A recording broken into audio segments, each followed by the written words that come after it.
Hey guys, welcome back. We are here doing more reacting tonight.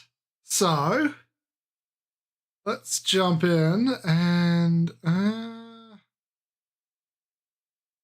you know what?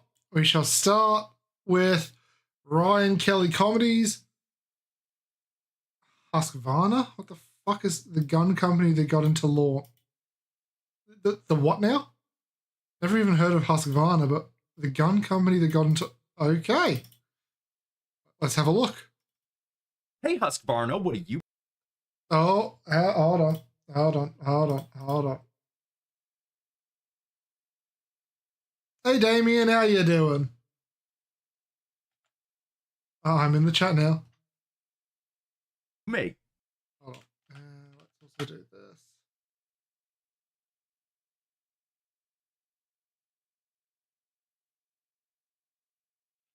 The little boy has appeared. Hello, Nugs. I was about to say, motherfucker, I get one notification and another notification. I start looking. Where he at? Fucking no. But yeah, anyway. Husqvarna. Is Kizumi still? Kizumi's in hospital. I thought he was with us. No, he ended up in hospital himself. Yeah.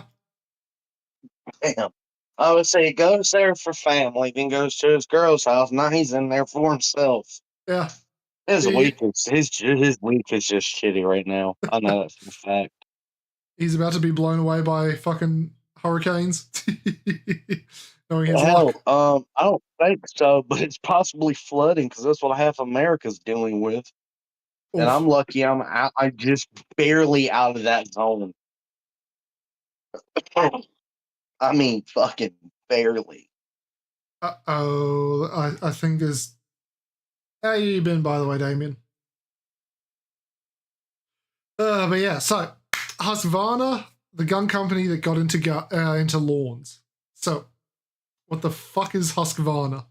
Hey, Husqvarna, what do you make, buddy? We make everything you'll ever need to tame the great outdoors, and we've been doing it since before your country was created. Wait, the lawnmower people are older than the U.S.? Yeah, we're older Jesus. than 85% of countries around today. We were founded near the... I'm sorry, what now? The height of the Ottoman Empire. In 1689, we were commissioned by the King of Sweden to start cooking up, tools. Hence the origin of our logo. Okay, why'd you say tools so weird? You couldn't have been doing lawnmowers back then because the first one was invented... Mystery Mouse Tool. No, mystery tools used by free labor. Free labor tools. 1830 by Edwin Beard, buddy. Quick question. What does the Mystery Mouse Tool mean? What is it here to help with? Oh, people don't want to work. We're going to give them wink, wink motivation. A little bit of a whipping. But we started making things long before lawns were even a thing people cared about. And we didn't start with cutting grass. We started by making things that could cut down other things. I mean, you make chainsaws now. Did you start with axes for trees? No, not trees. More like empires. Our story began when the King of Sweden needed a reliable supply of muskets for his grand army. So by royal decree, the Husqvarna Rifle Factory was born. Wait, time out. Your name in Swedish doesn't mean Husqvarna Outdoor Products?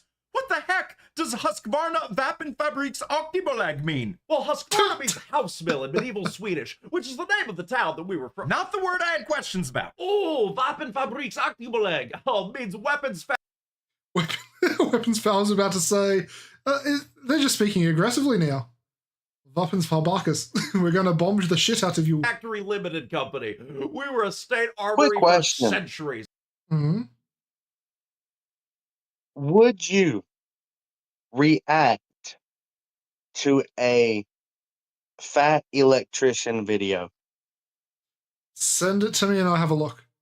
Our first major job was equipping the entire Swedish army for the Great Northern War to go shoot Russians. So the same company that makes Yes. sewing machines to pierce dresses also was the official armorer for the Swedish Empire, making weapons to pierce Russians. Precisely. But we weren't Perhaps. getting into enough wars, so we diversified and figured piercing things was piercing things. And since we had a factory full of skilled workers and precision machinery, in 1872 we started making sewing machines. Okay, weirdly pragmatic crossover. Quick Wait, question. quick tangent. Can I have an Yes. So he has multiple videos. Do you want like fire Just- pilots, tanks, Just send or one. infantry? I don't mind. Let's just do the Waffle House one. ADHD break to pay the editor? Oh, yeah, he just got a God. car and needs gas funds, and I need pet food funds because I don't trust Winston not to sacrifice me during a desperate situation. I can't blame him. I'd sacrifice you to cut the line at a coffee shop. You're not comforting, you know that, right? But you are. You're able to scam How victims do I who was send this to you? panicking. Just copy the link. And send it where? The Discord server. And said the scammer, and I Oh, quote, that's the even outside. had my address and the names of my dead grandparents and my age. Yeah, the victim didn't realize that information is incredibly easy to get a hold of, and scammers aren't going to do anything with it, but doesn't matter. Freaks people out, and that's what gets them to pay. And then once the victim pays, the scammers keep coming back until the victim runs out of money. Oh boy. If I had some of the military gear that these companies we cover normally make, well, there'd be less scammers. Allegedly, allegedly. Dude, shut up. You're going to get disappeared by a scammering. Well, if you want your information to disappear and not be able to be threatened like this victim, you can use the sponsor of today's video, Delete Me, to help take your information offline and keep these scammers from being able to threaten you. The hell was that? Brother. When I heard him talk about scammers and deleting your information, I'm like, this motherfucker's gonna do a delete me ad, isn't he? And Yeah. he's like, today's sponsor, delete me. I need to turn you down a little bit. Do you know why I figured that out so fucking quickly? Because everyone's doing delete me at the moment. One person I watch has been more than half of his videos is sponsored by Delete Me, Ah. and that is the fat electrician. If anybody wants 20% off, they can use my name, Ryan Kelly, at checkout for any consumer plan. Or the link in the video description. Thanks, Delete Me, for sponsoring this video and keeping us rolling. Anyway, back to the other company. Yeah, but by the late 1800s, guns had changed. We didn't need muskets anymore, so we moved on to rolling We block need rifles. machine What is guns. a rolling block rifle? Like rolling the block? Like cruising down the street in my 6'4"? Jocking the Slapping the hose. No, not that rolling block. Easy was yet Backhand to that exist. bitch. Rolling block describes the action used on a single shot weapon where the breech is sealed by a breech lock able to rotate on a pin. Ah, yes, of course. I should have stayed in engineering school. We made thousands of Remington M1867s Oh, under the license, Remington. and it served both the Swedish and Norwegian armies for decades. But our masterpiece was the M1896 Swedish Mauser. But Mauser is Ooh, the German. Mauser. Did you just license everything you made? I mean, mostly. Or we made stuff with our sister group, Carl Gustav Stadsgevar's factory. However, we didn't just reproduce these things, we made them better. We made modifications the country wanted, and we made them all out of a steel alloyed with nickel, copper, and vanadium, which was superior in its strength and corrosion resistance. That's very different than hedge trimming. I mean, not really. It's just all high precision metal working to make sure if something is too high, it gets cut down. Sometimes it's leaves, sometimes it's a dude It's in a people. trench. Wow, so dark, so accurate. Ah, don't worry. We didn't actually use Bless you. And if you have trouble finding the people in the trenches, we make flashlights too. them. We were neutral during both world wars, but we did produce We were neutral, but we sold to both sides. tens of thousands of Mausers, you know, just in case. You were not neutral. You didn't fight back and then funded the Germans. What was the Goebbels quote about Sweden? Sweden has done more for the German war efforts than is generally recognized. Above all, it in some respects given us a substantial support in the war against the Soviet Union. It is true that it protects its neutrality, but much to our advantage. And the quote from the head of the And much to their bank account. German Navy, Eric Rader. Without Swedish iron ore, our war industry would have died overnight.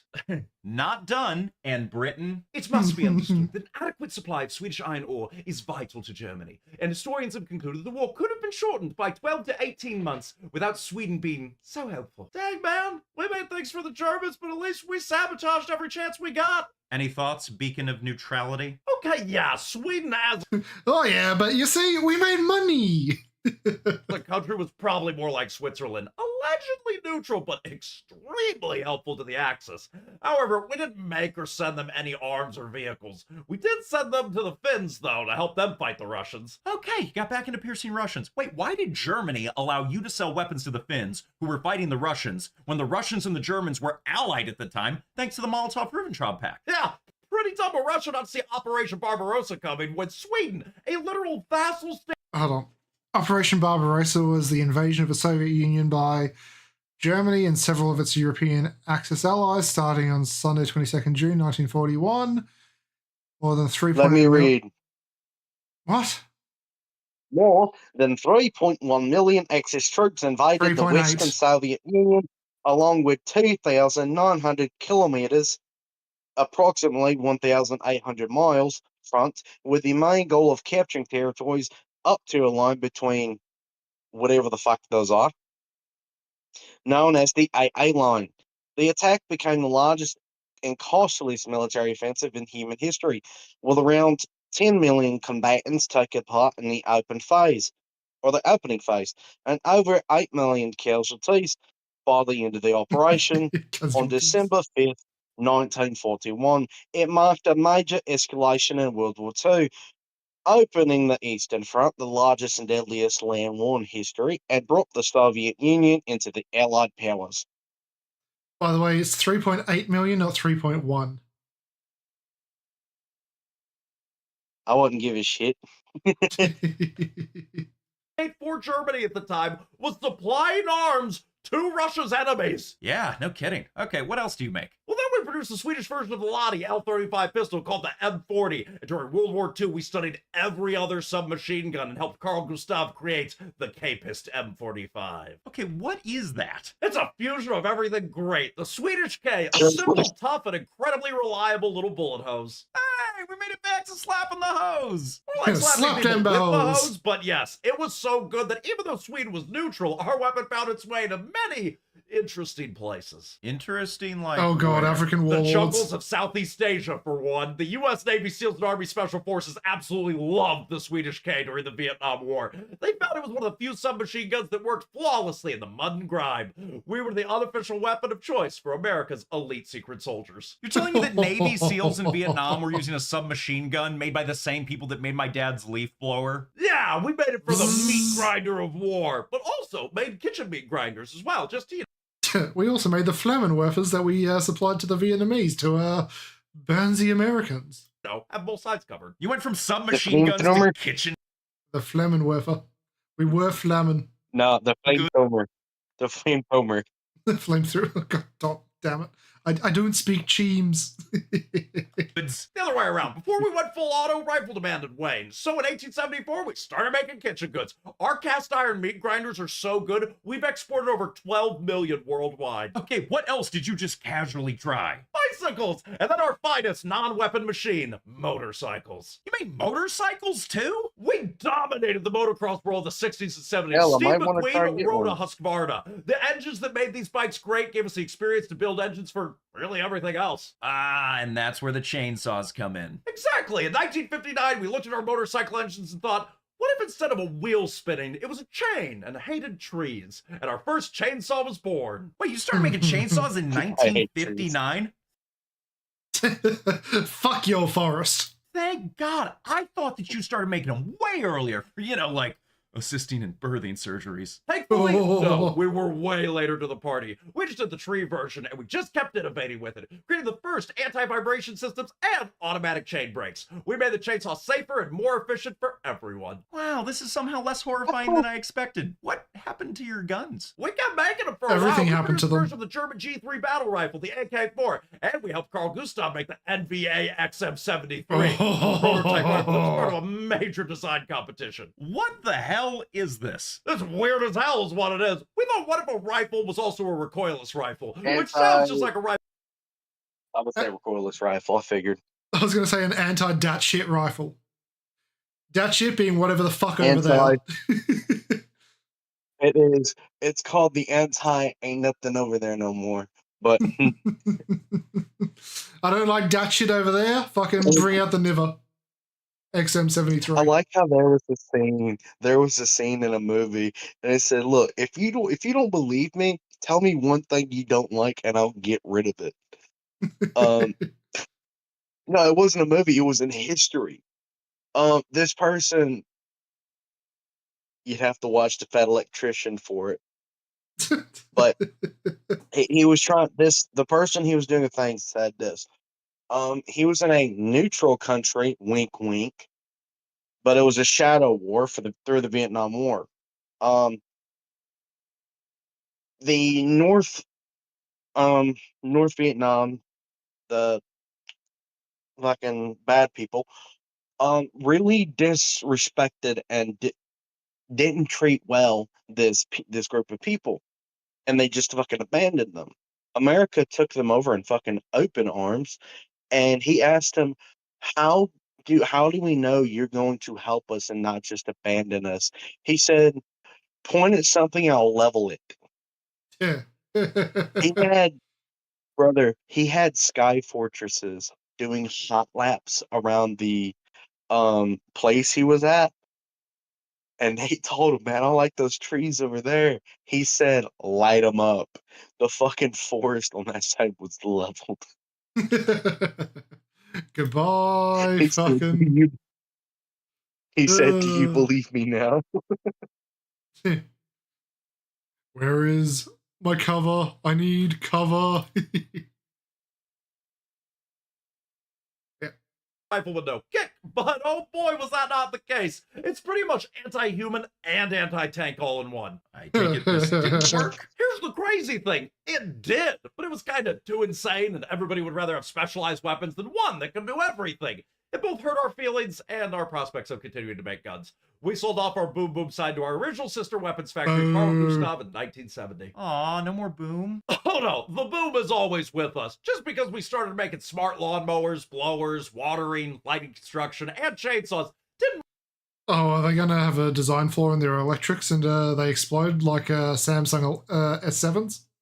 We didn't still keep a little nod to our history on every product. Look at our logo. What is it? It's a gun sight, the view down the barrel from one of our original muskets, with the rear sight, barrel, and front sight. Our entire rifle-making, war-forging, submachine gun innovating history has been our logo the entire time. So every time you see a guy happily riding around on his Husqvarna lawnmower, he's actually driving around with a giant gun sight emblem on his hood, as a promise that if he shops hard enough, he can do a drive-by with a Husqvarna while riding a Husqvarna. Wow, Husqvarna cruising down the street in his 6'4".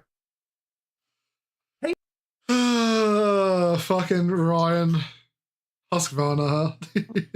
Whether it's lawns or infantry lines, no one mows it down better than us. That's a great tagline. That is. Do you hear anything in the background?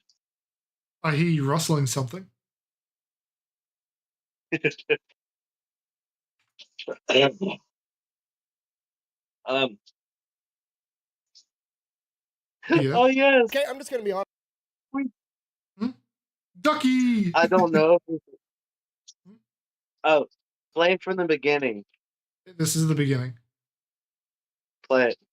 Okay, I'm just going to be honest with you. I actually debated on which channel I was going to upload this video on because on one hand, we're going over a business and the business model that it has, but on the other hand, this restaurant is basically the Roman Colosseum of the South, and I'm pretty sure if you eat there enough, you actually get a deployment patch from the U.S. military. Waffle House is the filing shrine for white people, kind of like Cracker Barrel. Regardless, I wore my schnazziest tank top for the occasion. Today we're talking about Waffle House. Hey, just to be completely clear with everybody, I was pretty sure I was not going to get caught off guard because Waffle House is already absolutely crazy. I started looking into it and then found out that Waffle House is somehow connected to the Manhattan Project from World War II. So they What? What? Okay. Explain the managed to actually surprise me, and we're going to get to it right after a word from our sponsor. Yeah, babe, what's up? Delete me. Hey, I need need a boombox. Yes. Okay, I can go get you one. Perfect. All right, I'll go get it now. Love you. Love you. All right, bye. 1 hour later.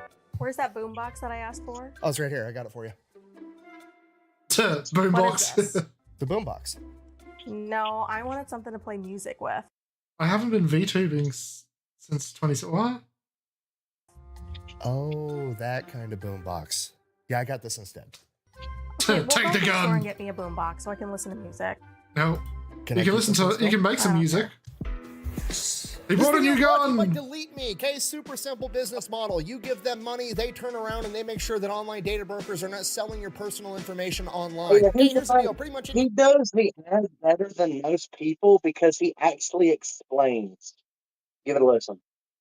time you use a free service on the internet and you click that little box that says I agree to the terms and conditions, you've basically just agreed to allow them to harvest as much of your personal information as humanly possible. They then turn around and sell that to online data brokers, and that's how they can afford to offer you a free service. But when you have Delete Me, they go and they monitor I agree for you to fucking analyze my taint.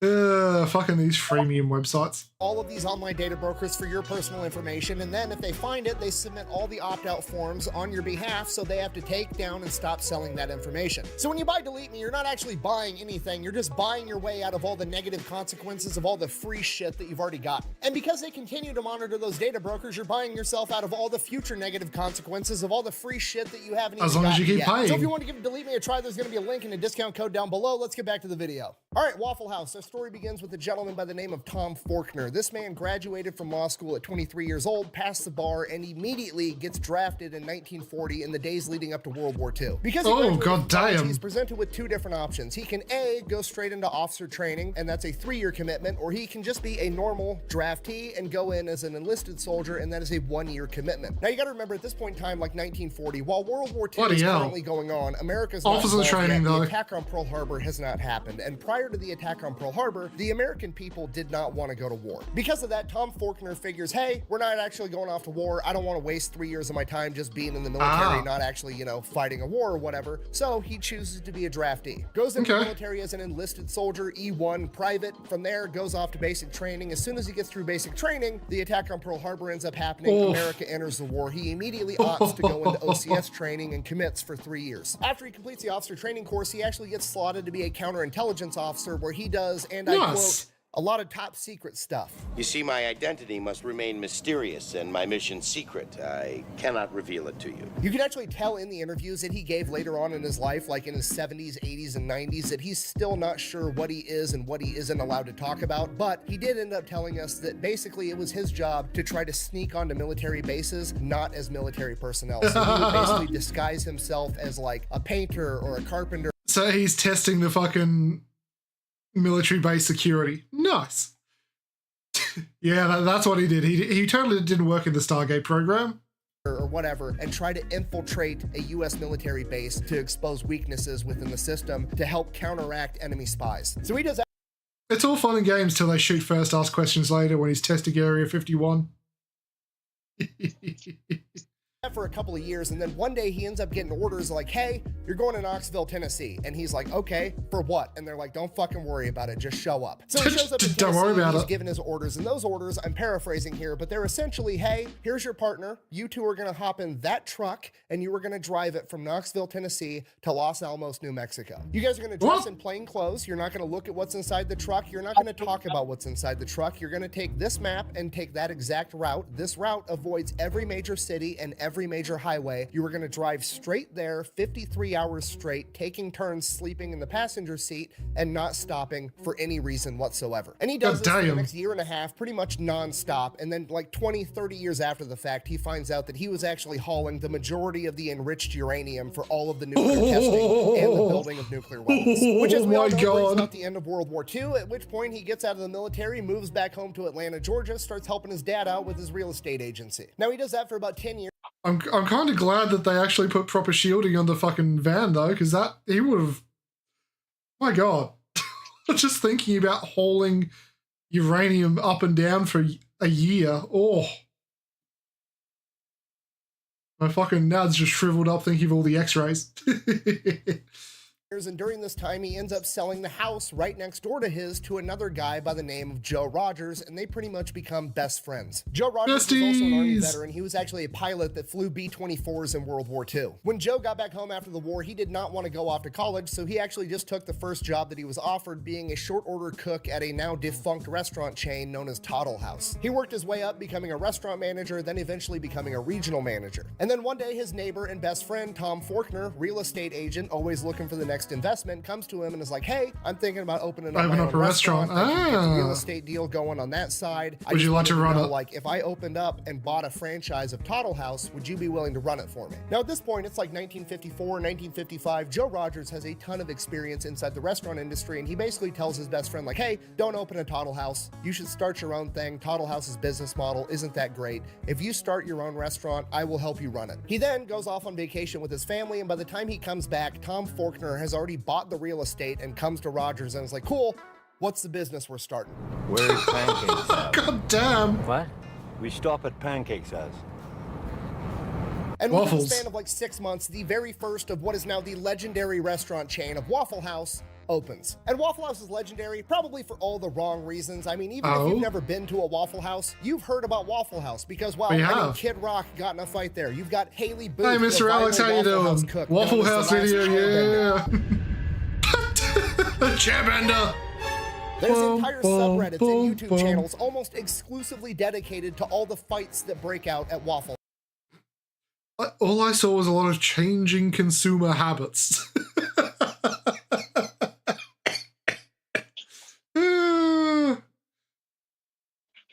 Yes. Post some in the Vince React to channel and I'll have a little squiz. I remember the first time I went to a Waffle House. I stretched first, I grabbed a GoPro, I was ready to yell world.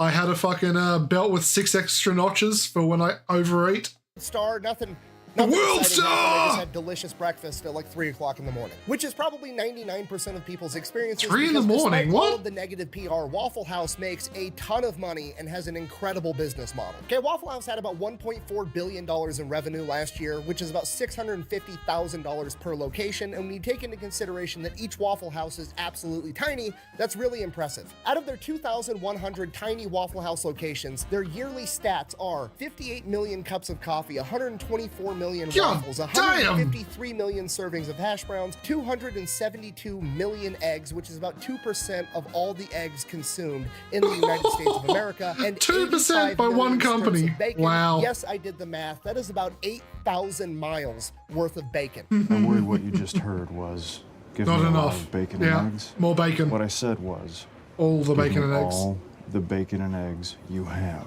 So Waffle House is obviously doing something right. What exactly are they doing? Well, it all comes down to their business model and their branding. Now, with the Waffle House branding, all the negative PR about fights always breaking out at Waffle House, in a way, has actually helped them out a ton, because Waffle House, by and large, is pretty much a regional chain. It's primarily down in the South. Florida. Yet, Waffle House has become a household name pretty chill much mode. everywhere in America. You could have never even seen a Waffle House, and you already know Waffle House is open 365 days a year, 24 hours a day, and they serve breakfast. Why do you know they serve breakfast? Because their name is fucking Waffle House. I mean, look at this sign. You're driving down the road, you see that, you know everything you need to know. They sell breakfast. The end. Do that with another breakfast They sell waffles. That's it.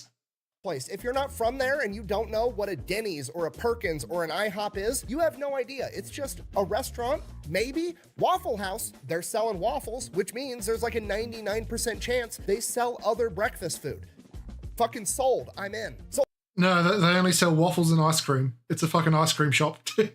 already, the branding is absolutely incredible, but here's the true genius of it. Why did they call it Waffle House? Why didn't they call it Breakfast House or Bacon House or Hash Brown House? Everyone It's loves because waffles. Waffles had the highest profit margin. I cannot stress to you enough how absolutely genius that is, right? Because you don't need to sell breakfast, all right? Everybody's already in on breakfast, okay? I could be blackout drunk at 4 in the morning, and you could ask me, hey, do you want breakfast? I'm coming up like the Undertaker. Fuck paper yes. every single time. And then you go, the only thing open right now is Waffle House. Okay, I was already sold on breakfast from the get-go, but because Waffle House is where we're going, guess what I'm getting? A motherfucking waffle, and they're making more money. It makes sense that Tom Faulkner was a counterintelligence officer because the man literally said 2 words and has already subconsciously tricked you into ordering the most expensive thing on the menu that makes him the most money. So the brand of Waffle House is both simple and brilliant, and the rest of the business model matches that to a T. Okay, all Waffle Houses are like virtually identical. They're very small. They only seat like 30 people, and you can actually see the cook making you your food. Now, at a glance, you're just like, oh, they're just going for that like 1950s drive-through type of a vibe, which they are, but there's way more to it than that. Because the restaurant is so small, the kitchen never has the opportunity to get bogged down, meaning that they're moving tables very, very quickly. So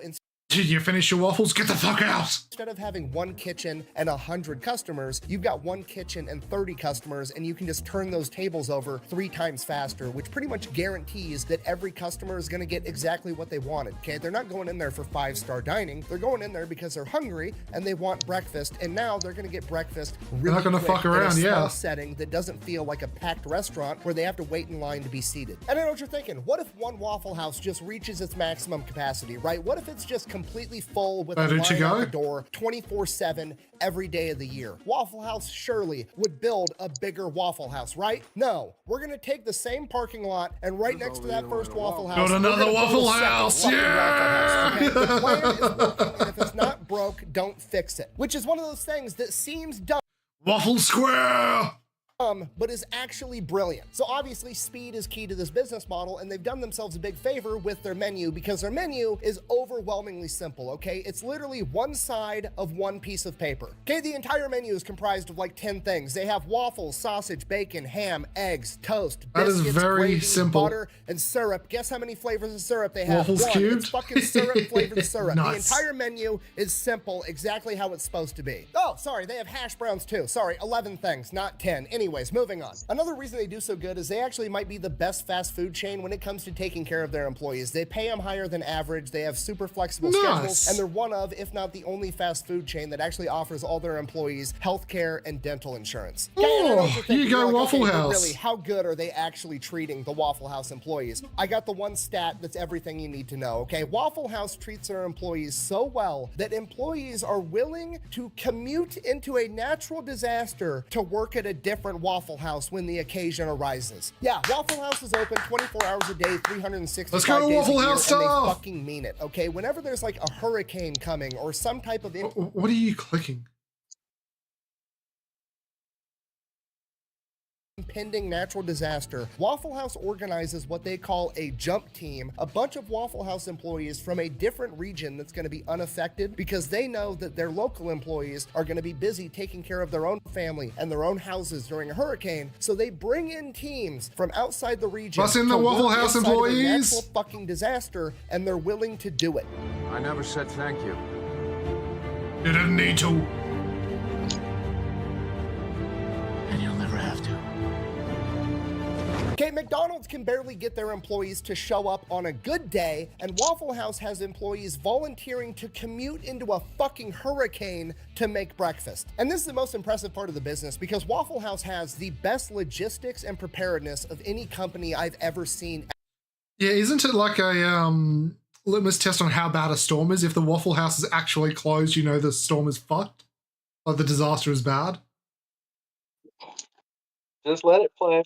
However, the only entity that beats them in logistical capacity is the United States military. Waffle House is literally ready for absolutely anything. Every single Waffle House has the playbook inside of it that details exactly how the staff is supposed to handle literally any type of emergency or situation that could possibly arise. And if for some reason the situation comes across that isn't in that playbook, after it happens, they it will be in the add it playbook. to the playbook. It covers tornadoes, hurricanes, floods, a hole in the road, roof from a branch falling, a car driving into the restaurant. You can drive a car into Waffle House, and they're we're still planning open. on staying open. The playbook even has detailed plans for every type of disaster for what the local employees, while they're not working, should go home and do to make sure that their house and their family are safe as well. Every single Waffle House has a backup generator. The stovetop, it runs on propane, and they have a bunch of extra propane tanks on hand. Flashlights, candles, batteries, backup water. They have a special menu of what they're able to serve when the water is out and they're running on reserve water. When a Waffle House location is going to be in a disaster area, that Waffle House stocks up on extra food, and then all of the neighboring locations in the unaffected area also stock up and stage food there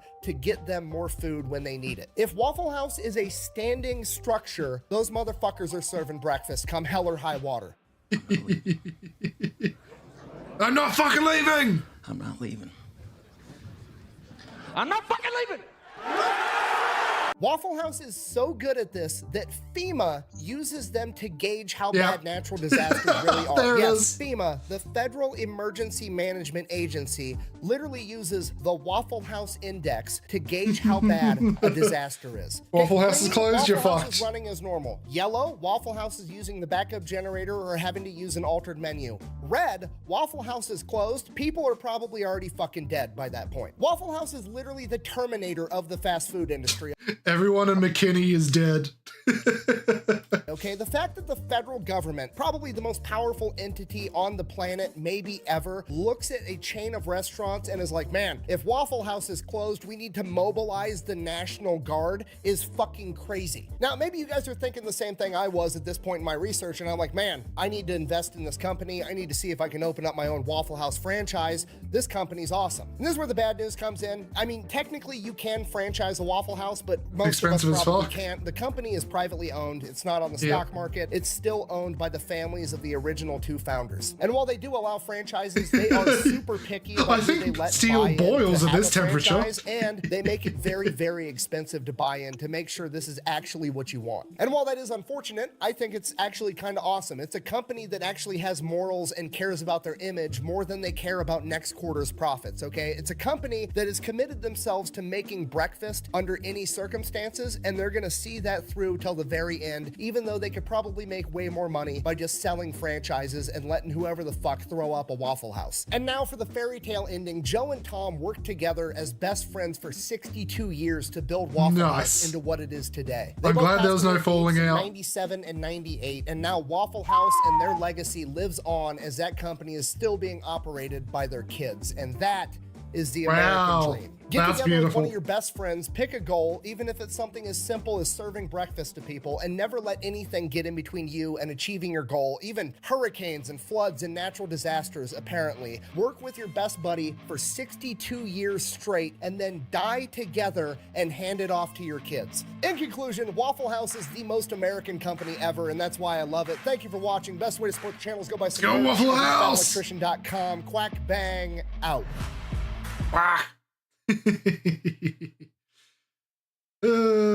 Fucking Waffle House.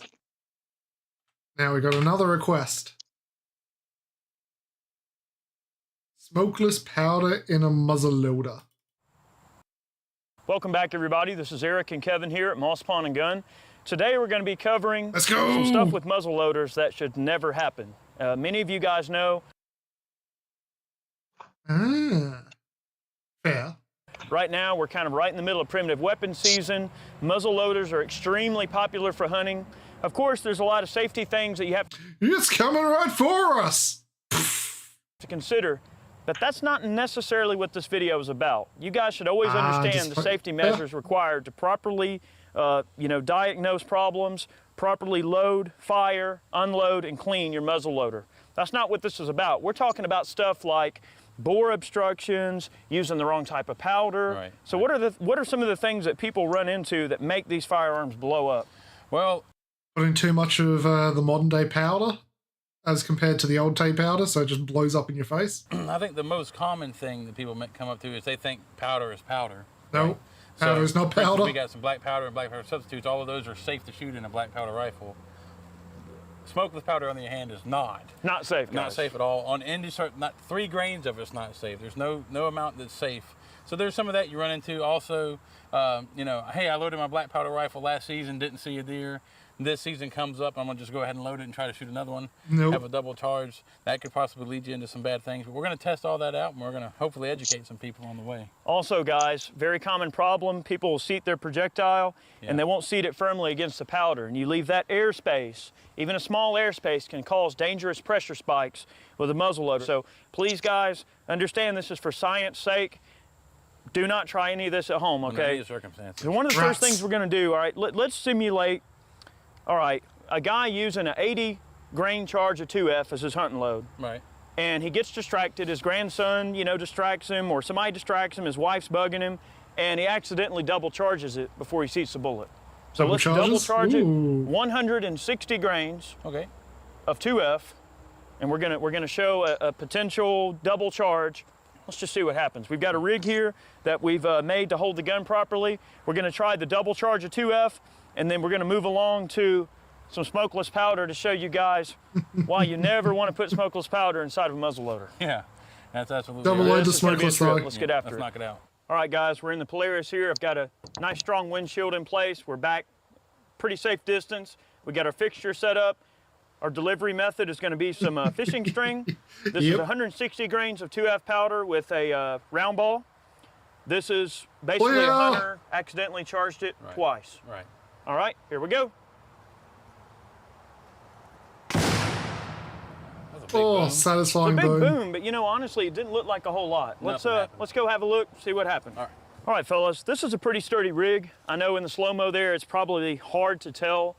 It kicked a lot, but we're nowhere near dangerous territory. So it's safe to say that if you double charge your musket with double the powder that you're supposed to, if you're using the right powder for that musket, now 4F is a different story. Right. If you want, we can go get some 4F and try it. But how about we stack the entire barrel full of powder and then stuff 2 balls right in the end, see what happens. Yeah, my prediction is, and I was telling Eric, I don't think it matters how much powder you put in it, because I think once it gets to a certain point, it's going to be pushing all that excess powder out before it even has a chance to catch on fire. Little flame blast. Right, so I think it's just going to push everything out. I think it'll be fine, but we'll see. It'll be interesting. Let's inspect the gun here. Yep.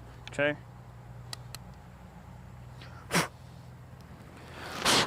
Yeah, really flatten that cap out good. Yeah. Just gonna blow it a bit. All right, we're gonna load her up, fill the entire barrel up full of black powder. Let's see. Go ahead. All right.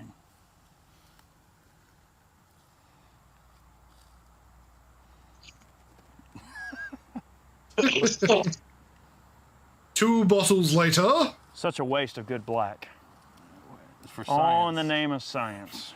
Science? Content. All in the name of content. It's like the Mythbusters say. It's only screwing around so you start recording your results, then it's science. Remember that? Remember that, boys and girls. Oops. Holy. Wow. And if you make it into a video, it's a tax write-off. Remember when loading muzzle loaders look directly down the barrel, and if it's unclear, blow it? Exactly. If you still think it's still in the chamber and didn't discharge, just put your eye over the hole and just look, and then pull the trigger. What could go wrong? How much powder is that? A lot. It's about 3 grams or more, way more than that. It's a lot, man. There's still more to go. All right, we've got the entire barrel full of powder. You think it'll compress a bit? Yeah. Or should we just shake dump it a little down? out? No. Science. Let's do it. Science. That's why. Let me see that. Jesse, from you we there. need to blow shit up. Oh yeah. Do we probably need to dump a Dump little a little bit of it out. Yeah, we got to dump enough out just for the balls to fit.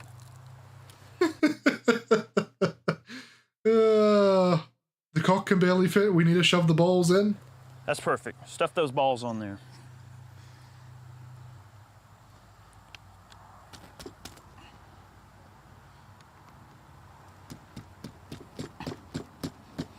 You're a brave man. I know. Golly.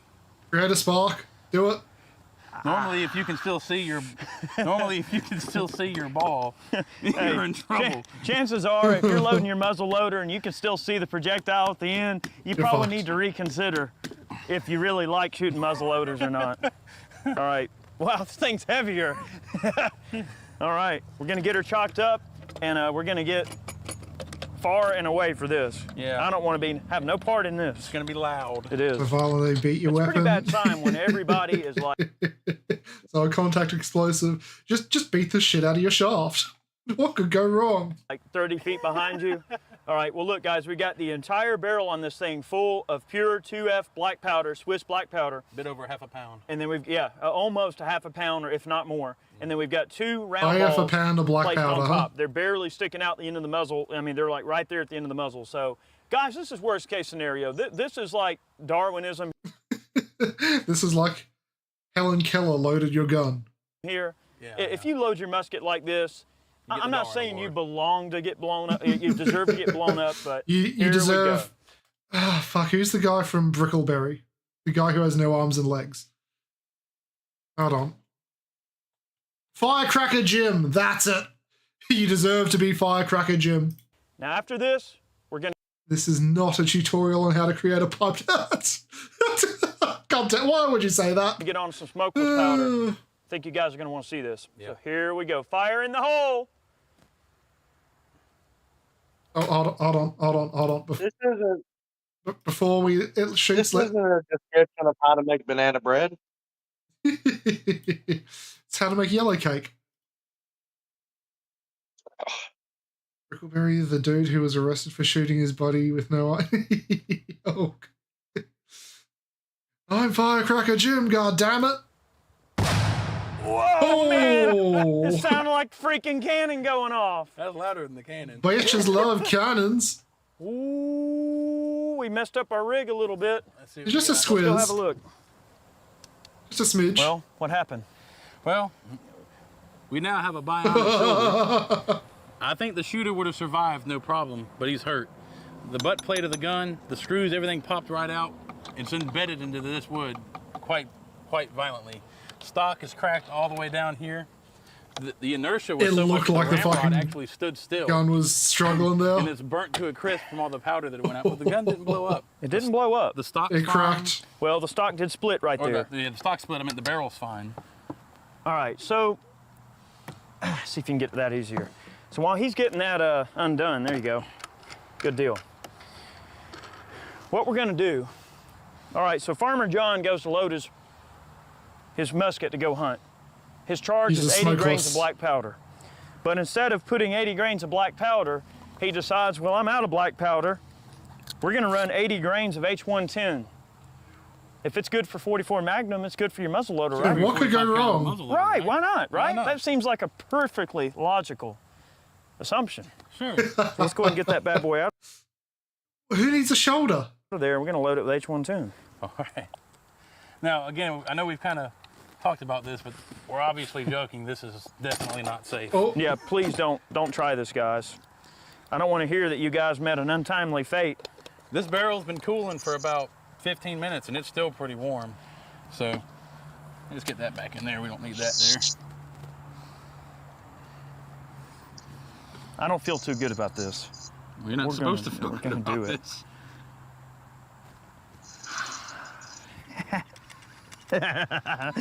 shove it all Man, in this there. is just- oh, this is not gonna be good for this gun.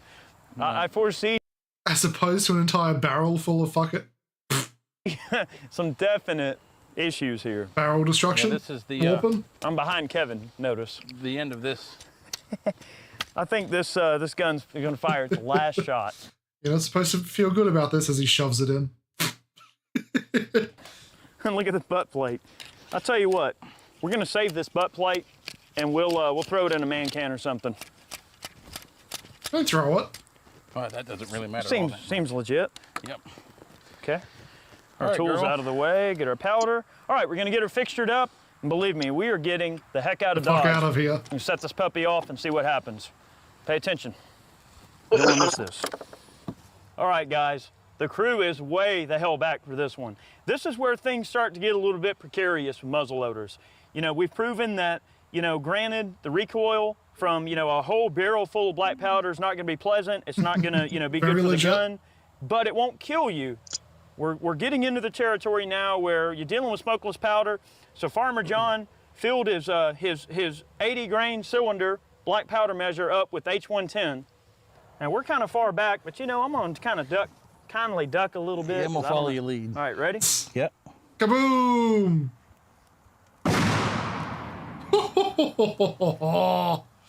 So did the barrel lift a bit from? Well, it didn't banana peel Looney Tune style. Now that I can see, let's see what we got. Let's go see what happened. What do you think about that? I'm beyond surprised. The barrel did bulge right here, right?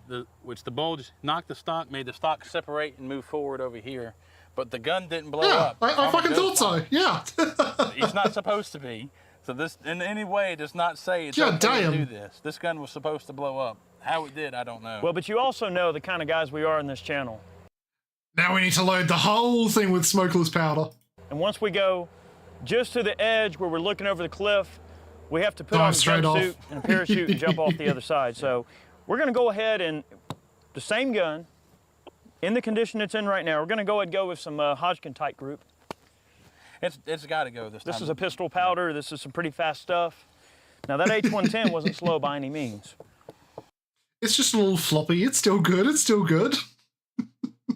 Wait 15 minutes. It'll firm up again. I'm not apologizing. But we're gonna go ahead and charge her up. We got the volumetric black powder measure set on 80. Again, Farmer Joe puts 80 grains of The refractory period is over. Powder.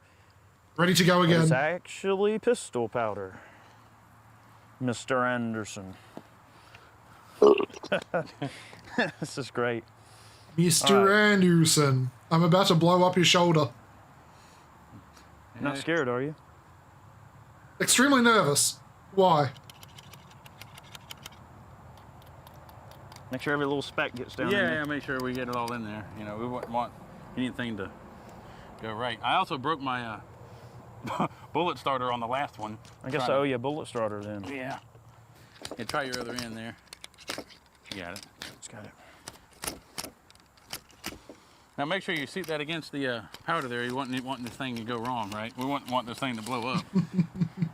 All right, let's load her up and let's get far and away. Yeah, I'm down with that. Well, guys, we saw there that the H110 initially put a pretty nasty goose egg. It's pretty large. In the barrel, all right? But now we've got tight group. This is a very fast pistol powder.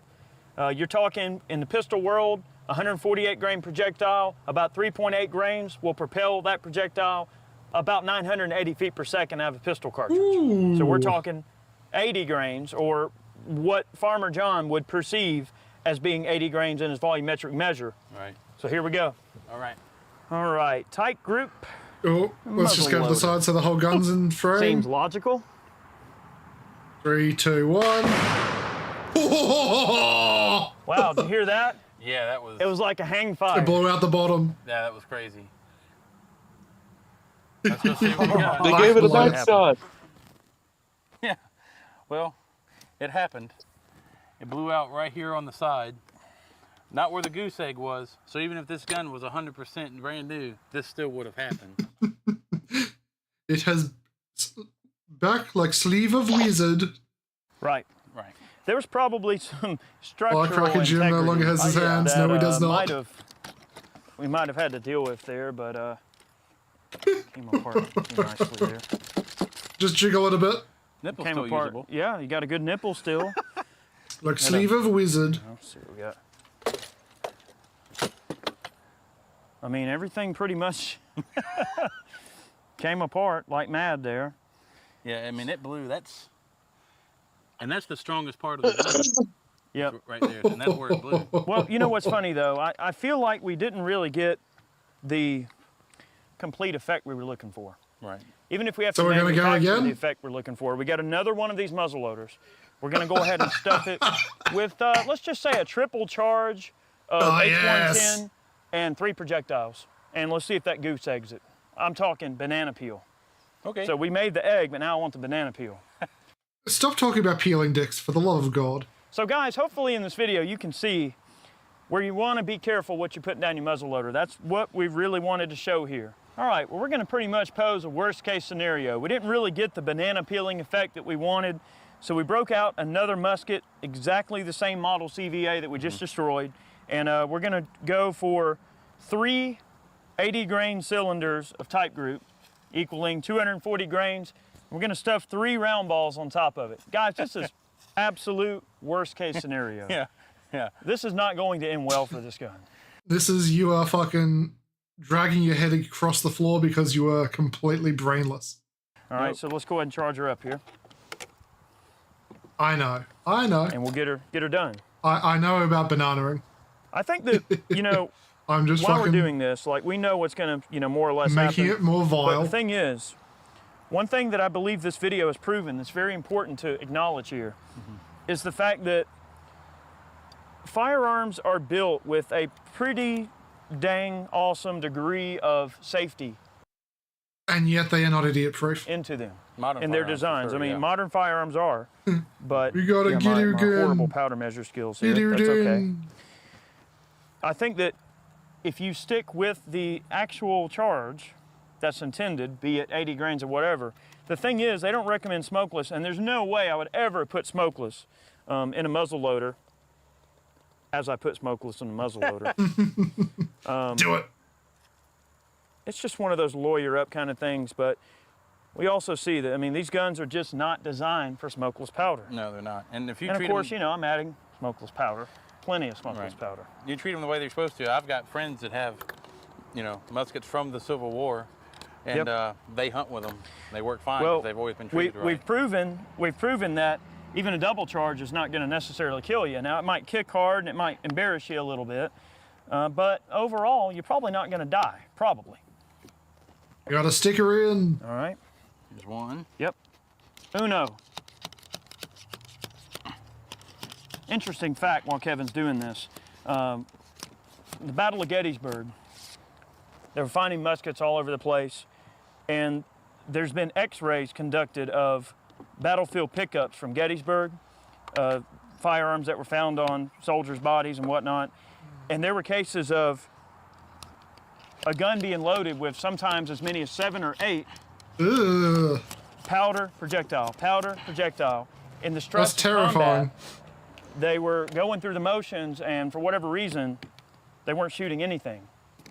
And it's just scary, you know, to think that those poor men had to put up with that situation. All right, there's another projectile. So all of that space is powder and projectile. All right, one more. That's it. That's 3. it. One That's more. 3. All right. Let's You do can it. clamp her up and get back there. All right, guys, well, this is pretty much worst case scenario with And now we've got a riot shield and another shield in front of us. this musket here. You've triple charged, you put triple projectiles on it, you've shouldered it. What happens? Is it gonna banana peel like Elmer Fudd? Let's give it a try. All right. Boom. Oh, yeah. Oh my God. Whoa, now that came apart, baby. It's Yeah. knocking leaves off the top of That's trees. what I'm talking about. Well, ladies and germs, this is why you don't put smokeless powder in your muzzle loader, okay? Catastrophic failure. I don't know, you just made a splinter bomb. It doesn't get worse than this. It can't get any worse. If you shouldered this firearm and you shot it, you would be missing eyeballs, fingers, maybe a hand, or You'd be even dead. for that matter. Yeah. I mean, that pressure had to go somewhere, and it just instantly vaporized the muzzle of this, the breech of this gun. There's a whole piece of the barrel that is gone. We've got one little piece of it here in the table that's dug really deep in. I think another piece flew up, and that's why I think I saw leaves falling down from the trees. I think it just went in all 8 directions. Look at that. I mean, that piece that killed of you. barrel folded out and got to moving so fast it dug down into this table. I guarantee you, had that hit you in the proper spot while you shot this gun, that'd be sticking would out not of be your alive chest, you'd be anymore. dead. Yeah. You'd be screwed. There's Look at this rod. There's a pin. Yep. There's a Look at lock that. pin. Yep. A That's lock pin shot down into the table. one of the pins that came on one of the locks here. Yep. It's and then all these pieces here we found. I mean, it's everywhere, all directions. Every single person in his immediate vicinity was killed. I'll tell you what, that's why we want to stress with this video Yeah. for people to be safe. You know, we got black powder season going on right now. Everybody's getting in the woods and having a good time doing some hunting. A lot of you guys are black powder rifle enthusiasts like ourselves. I love shooting black powder. I love loading black powder cartridges like 4570, 577, 450 Martini. I mean, I like playing with black powder, but you have to respect it. You've got to respect the firearm, understand the limitations of the firearm. Oh, and respect the gun. that when you're playing around with black powder, that you remove every single distraction from your loading process. Absolutely. That's one of the biggest mistakes that people make. You trying to when load? They get into You trying to black load? powder Woo, is woo. they get distracted and they make mistakes. Like in this case, grabbed the wrong powder, triple charged it. Oh, did I see the projectile? No, I forgot. This is a culmination of the worst case scenario that could happen to you when you're talking about smokeless powder in a musket. Yes, it's extremely dangerous and it's something you're supposed to take very seriously when doing it. Absolutely, absolutely. You know, I was expecting kind of the Elmer Fudd banana peel. I've seen those in I use the gun to destroy the gun. other barrels and stuff. That's what I thought was going to happen too. I've never seen one this bad. I mean, this is bad. So, yeah. It just Either doesn't get way, worse. whether it banana peels or whether it just catastrophically fails like this one did, you don't want to be the guy holding that gun when it happens. So Nope. we hope you found this video informative, hopefully a little bit enjoyable, Informative. maybe entertaining.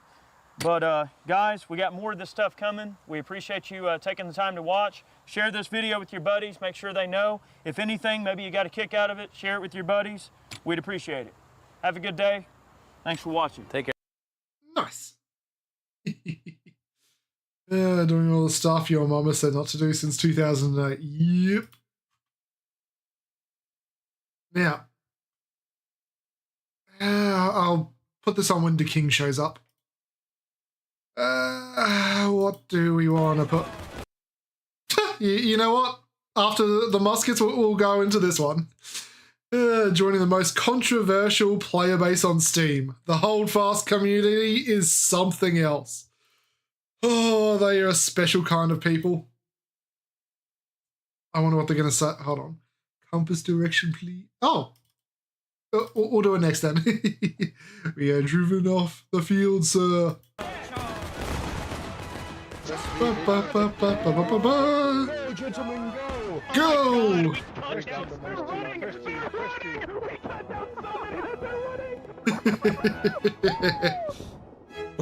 Let's go!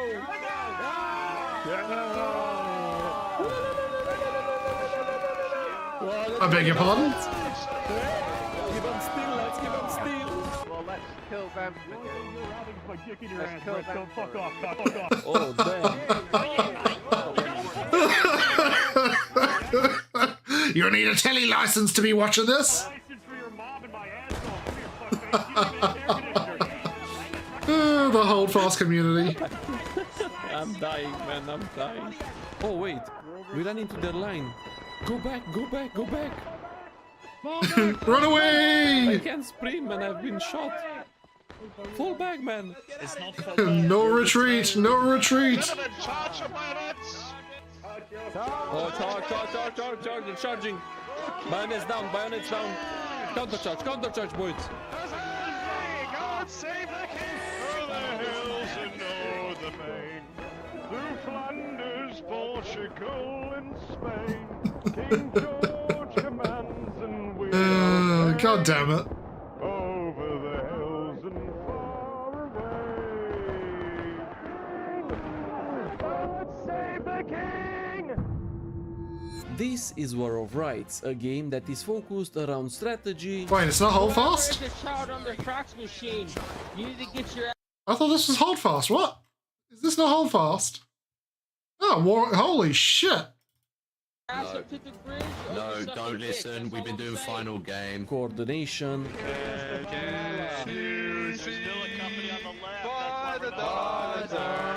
We light.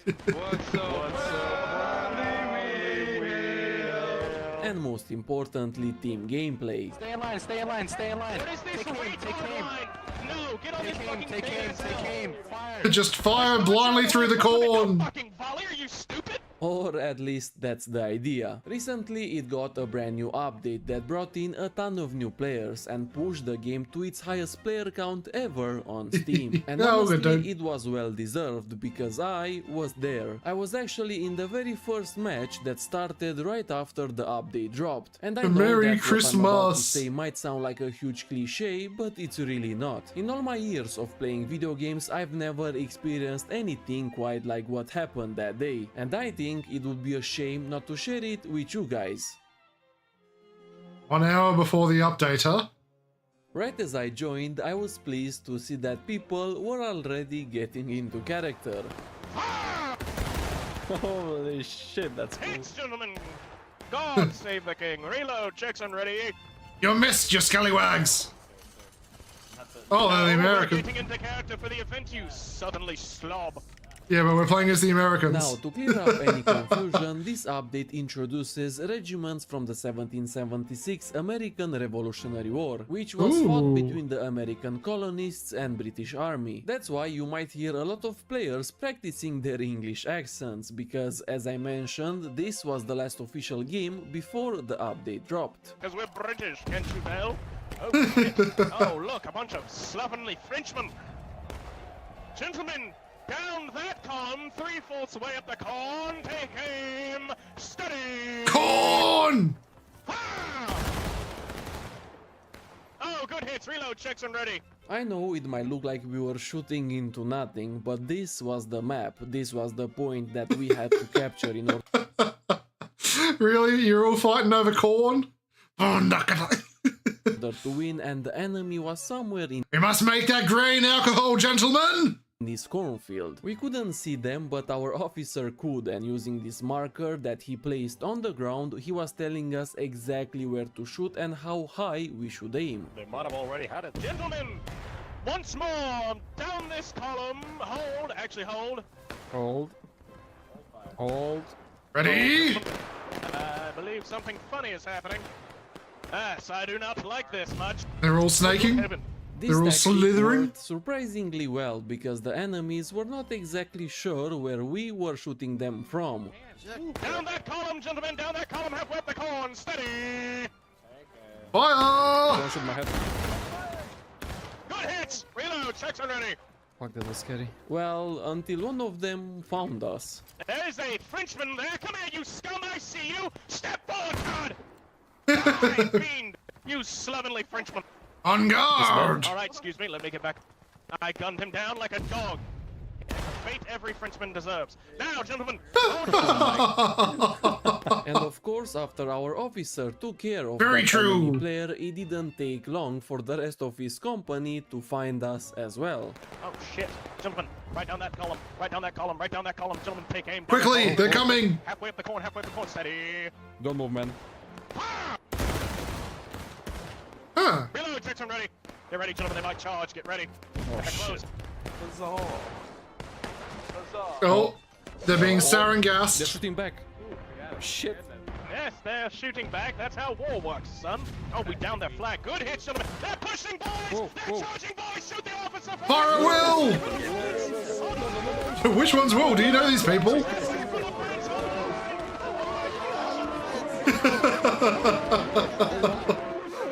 Well, there goes the line. Kill him. Autistic screeching! Just like that, things can get very intense Welcome back, very Damien. fast in this game, but luckily we managed to come out victorious against that enemy charge. Now that, gentlemen, that was God's work. Stand back on the fence, return, prepare. We will wait for the rest of our friendlies. And now it was time for us to attack. All right, gentlemen, up and over on me. Hold shots, up and over, bayonets down. Oh, let's go, Flag, up you and stay back over. here. Flag, you stay back here. Insius, you stay with the flag. Get ready, charge! There, infantry, up and over, bayonets down on me, boys. Everyone, Using the cornfield as cover, our officer's plan was to sneak as close as possible to the enemy company, then surprise them. Yes, I with hit a 500 2 sudden days ago. charge. But Yay! while moving through the corn, we had to stay quiet, because in this game, enemy players can actually hear you if you use your microphone. Naturally, our teammates Dynamic behaved sounding, exactly as you yes. would expect. hey, we're over here. Over here, over here. Monkey.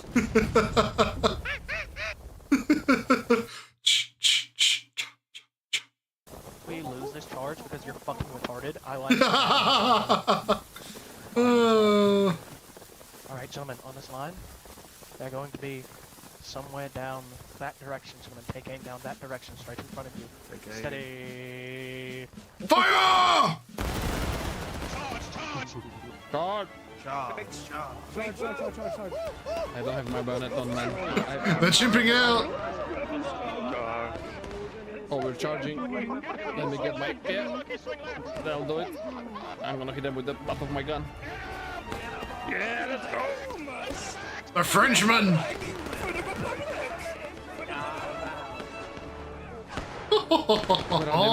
Oh, there it is. Get him! The fuck is this? Cornfield Simulator? Because after taking Hey Nugs, it's sort of like Hold Fast. What was the game again? War of Rights. They're basically America versus Britain, and they're fighting over a cornfield. out these guys, we realized they Okay. weren't part of the big company that charged us earlier. But at the moment, we didn't think much of it and decided to use our momentum and continue to rush towards the capture point. They're gonna run into a larger force. Heading straight for the enemy's trap. Alright, actually, don't advance past here. Don't advance past here. Spread it out, spread out, spread out, spread out. That's very open. On the right, on the right. Watch that right, watch that right. Don't shoot. Right. Don't shoot. Don't shoot, Watch don't that shoot. right. Hey, if you're on the left side of the line, if you're on the left side of the line making a pseudo L, watch that side. He just fucking announced where they are. Once you cap, you immediately start sprinting back to the fence. Hold, don't aim, don't aim, don't aim. Who's Just wait for coming? stamina. Just wait. If they push, get ready. Left side. Left side flag. Oh shit. Extra cap there, okay. They're coming, they're coming. Pull it back and bring in momentum. Pull back! We should have shot. Fucking run. Scatter into the corn! The enemy's numbers were overwhelming, so we had no choice but to retreat to our old spot, rebuild our numbers, then countercharge.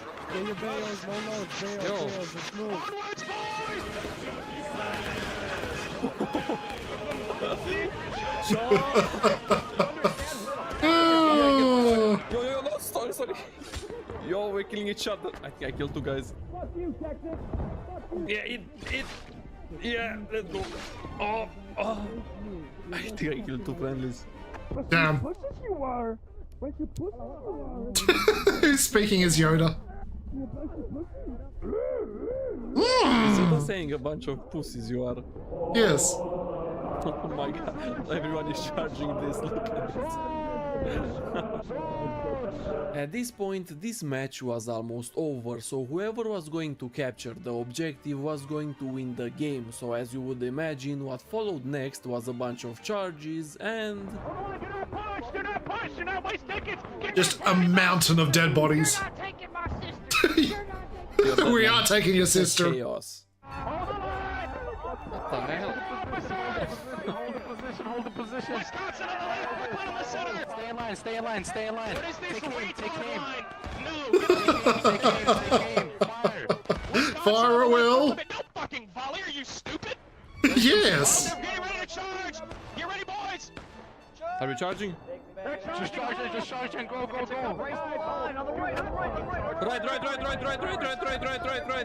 Pull back. West. They're coming. Oh, I can't move. Oh, here, let's go. Oh, he got impaled. Bayonets and go. Fucking whatever retard ordered a countercharge just lost us the match. Whatever retard ordered a countercharge lost us the match. Yeah, whoever that monkey But sir, wasn't that you? ordered a countercharge lost us the match. Bayonets and go. Who was that? Don't be mad, sir. You did a great job. Oh my god, it was the fucking level 12. Oh my god, we're so cooked. Of course. Push him out. We got this shit, boys. We got this shit. Wait, stop my baby. Brought this shit from defeat earlier with that charge. We're gonna bring it back again. Yeah. We know no surrender.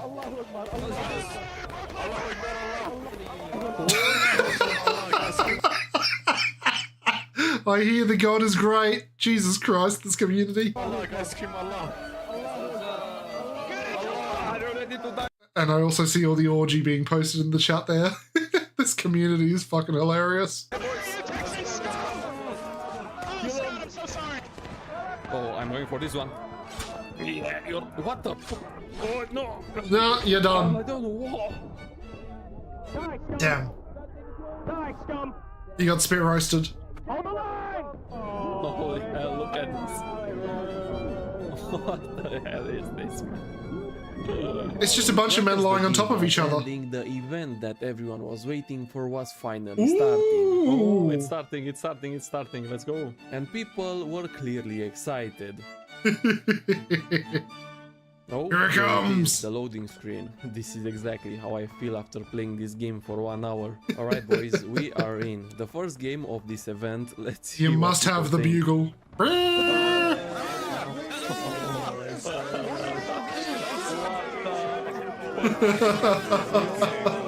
Yep, this was insane. The server was full. Oh, and if I didn't mention it already, the servers on War of Rights can hold as many as 400 players. I remember that while I was playing, someone in chat wrote that there were 3 or 4 full servers at once, which was insane for this game. I will insert the clip here if I can find it. There's over 1,000. There's over 1,000 people playing right now. That's insane. Almost like 1,000 something people. Like 3 servers are full. 3 servers are full. That's great. Only there's 3 servers. Also, if at some point during the video you see a player with this logo next to his name, just know that he is one of the developers of this game. It was awesome to see the actual devs of the game hop on and play a few games with us. There's too many of us. Look at those guys going, man. They're so organized. Look at that. For the King George! What do we do? No squeakers here! Oh my god, so cool. Oh, this is so sick, bro. Kill the child! Shut the fuck up, child.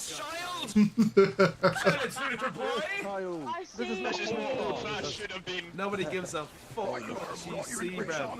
Send the child forward to make ranging marks for us. There must be mines in the fields up ahead! Send the child in first! My goodness, I almost spilled my cup of tea. Oh, how dare you spill your tea? Someone take that child and bring him back to be a drummer boy. Yes, sir. Where is my muskets? Who gave that child muskets? I have to protest, sir. I can't have this tea without biscuits. Oh, they're in front of us there. Execute the child. Present! Present! I don't even know where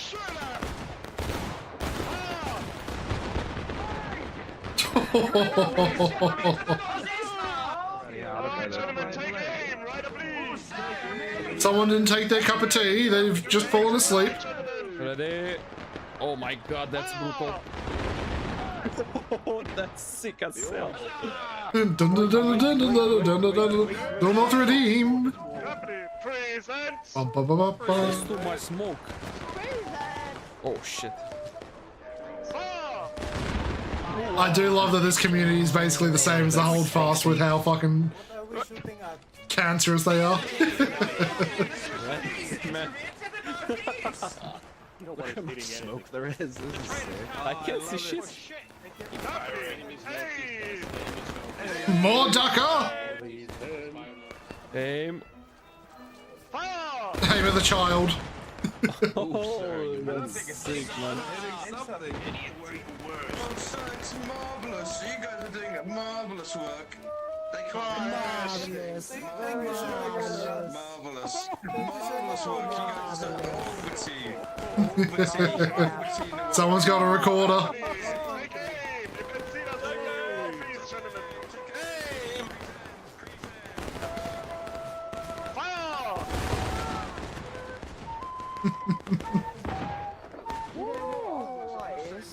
I'll be there.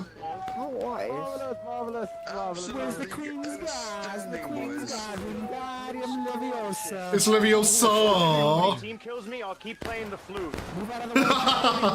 Trying to come back. I don't practice anywhere else. Move back.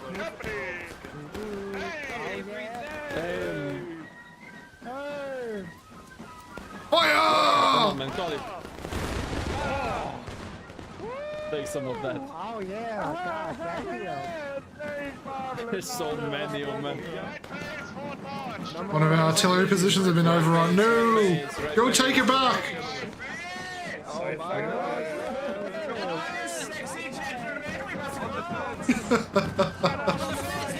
The sexy Brits must move out! All enemy!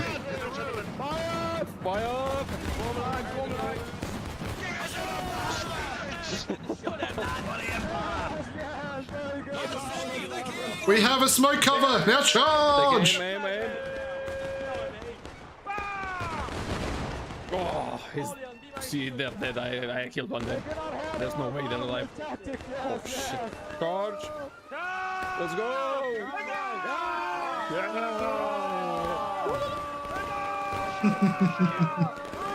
Where do you think you're going? Give him steel, let's give him steel! Taste the iron! Get fucked! Get fucked, you fucks! He's gonna get 10 killed, isn't he?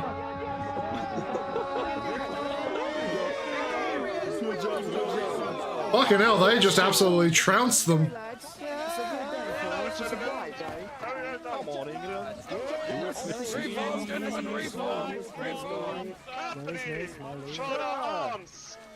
We're actually marching, this is sick. Look at this. Not the music. Jones is a pirate. No loyalty to the possessed. Keep it up, we'll catch the pirate. And sink him along with the rest. Oh, set the you fucking sluts. Look at this. This is actually sick, man. At this point it was pretty clear that everyone was having a great time, but things were about to get even better after I ran into some old characters from the previous game. Oh! Back ready! Present your asshole! Ah! Holy shit, he's screaming loud as hell.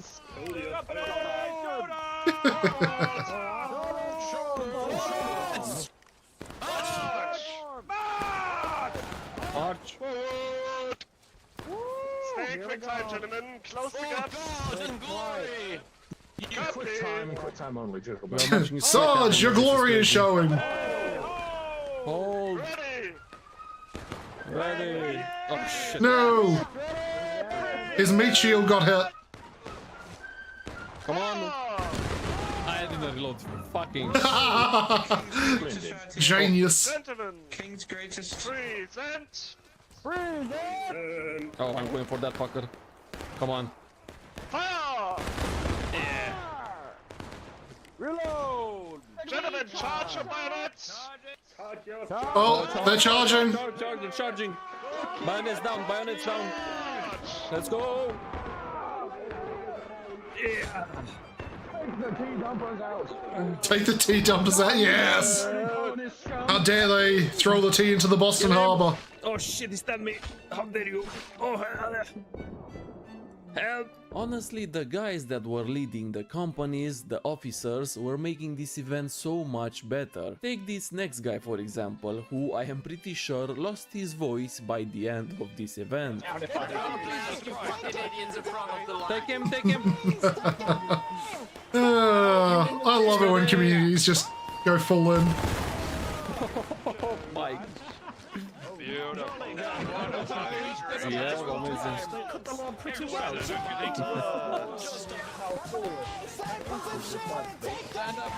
Take him!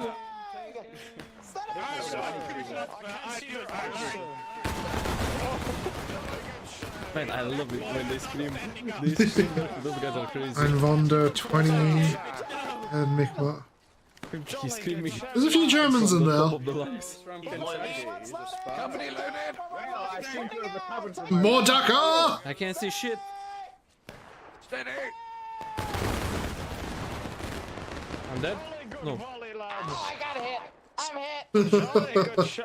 I got hit from behind! Which one of you fucks hit me? Someone that doctor. His balls need to be checked. Oh, he's dead. What do we do now? Independent fire. Independence. Listen to the mad Scotsman, chaps. Hold fire, wait for the bullet. Advance, advance, advance. To the line. I can't get my gun loaded, sir. Take aim to the bushes. I've loaded it 12 times. Fire! Go back. Fall back! Oh, they're charging. Bayonets. Oh no. Left side. Up the hill, charge. Attack. Oh. No! I'm about to die! Let's go. He just ran into all of them. It was pretty clear to me that the players of War of Rights are really dedicated to this game, and this event was an awesome experience that I will definitely not forget. If you guys would like to see more War of Rights content, let me know down below and I will definitely try to make that happen. Have a good one. Oh, well, that was actually a very funny video. Anyway, let's they made a new one, Never Lego. With some Catgirl Khajiits.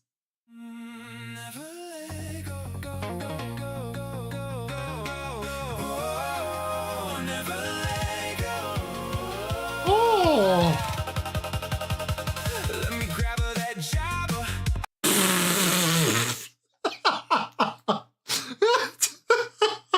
They did him so dirty, but he deserves it. Like more with this hole. The U-Haul. Oh my god, the memes. Some call me Millennium Vulture. I'm just a man of culture. Never let go. Never let go. What would you do? When I saw your Star Wars collection, simply felt the strongest connection. But the Force works mysterious way.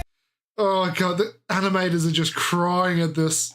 This AI is just getting too good. Now reckless bends up in my face. Never let go. Never let go. Never let go. Never let go. When I saw it packed on the shelf, something woke inside myself. Some call it envy, some say greed. It's Oh, just fuck off! destiny. What the fuck is this? Brian's claim may be fair, like my hair just ain't there, but my heart don't care. This is looking better than some of the fucking recent Star Wars animation. What the fuck is this? Just another brick in the wall I'll hang up when you call. Deep inside felt the pull. I saw the Death Star's hull. Maybe Dad was never there. Life was just unfair. Maybe that's why every time I see a box from '79, I shiver and shake. It's no rookie mistake. Call it fate, call me tread, but I'm just dealing with my distant dad. Yeah, well, your dad definitely is. And they say AI can't replace you. I know. This is just scarily good. But yeah, I wonder why your dad's distant after you try to funnel fucking money from his company into bricks and minifigs, huh? You fucking psychotic brothers. Allegedly. The galaxy keeps on calling me. Don't make me sad. Chewbacca free these molded. Hold on. Was she just fighting a fucking, like, dog blaster? Don't make me sad. Chewbacca free. Yeah, some sort of, like, transforming Batman cat. Plastic bricks, my only chance to be on Netflix. You say you know what you know, and you saw what you saw, but don't you know possession? 9/10 of the law. The prophet spoke of kingdoms Oh. high and planets waiting in the sky. But what good is a heavenly sphere if Cloud City isn't here? Oh, this is a good song. If not for Shaggy from Scooby-Doo and those meddling kids with a million vids, never let go, never let go, never let go. Hold on. Yeah, no, you're right. Let's just post it right into the chat for everyone.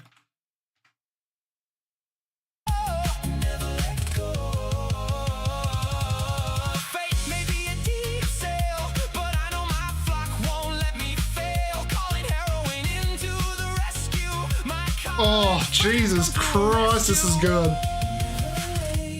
Some people seek salvation, some people seek control.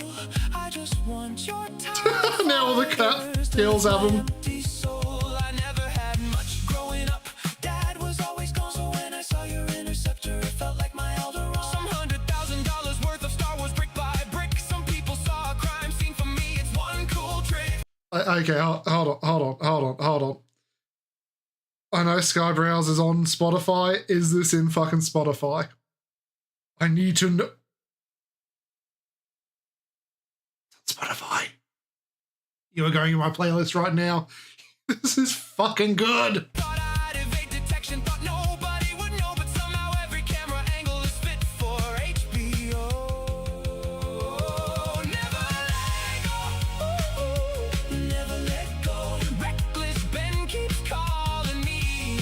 And he's never gonna stop. You deserve every call.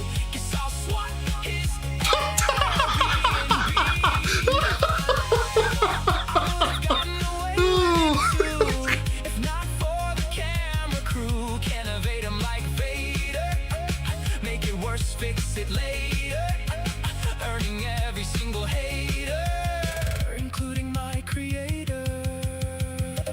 Never let go, never let go. Oh, fuck, this is so good.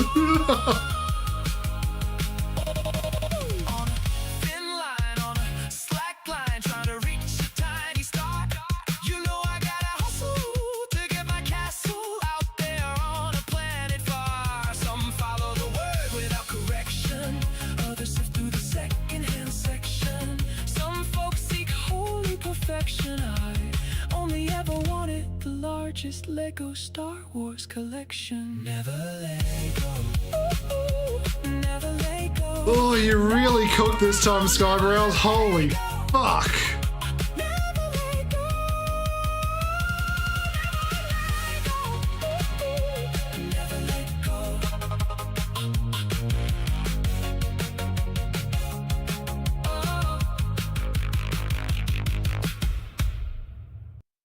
Fucking hell, that was amazing. Oh, why am I not subscribed to you yet? Oh, and there's the fucking all of the corrupt reckless Ben brick by brick Sky Browse hit after hit. My fucking god, how do you only have 147,000 views on this one? That is sad. It needs more views. He needs way more. Thank you, Sky Browse, for fucking just releasing hit after fucking hit. Oh.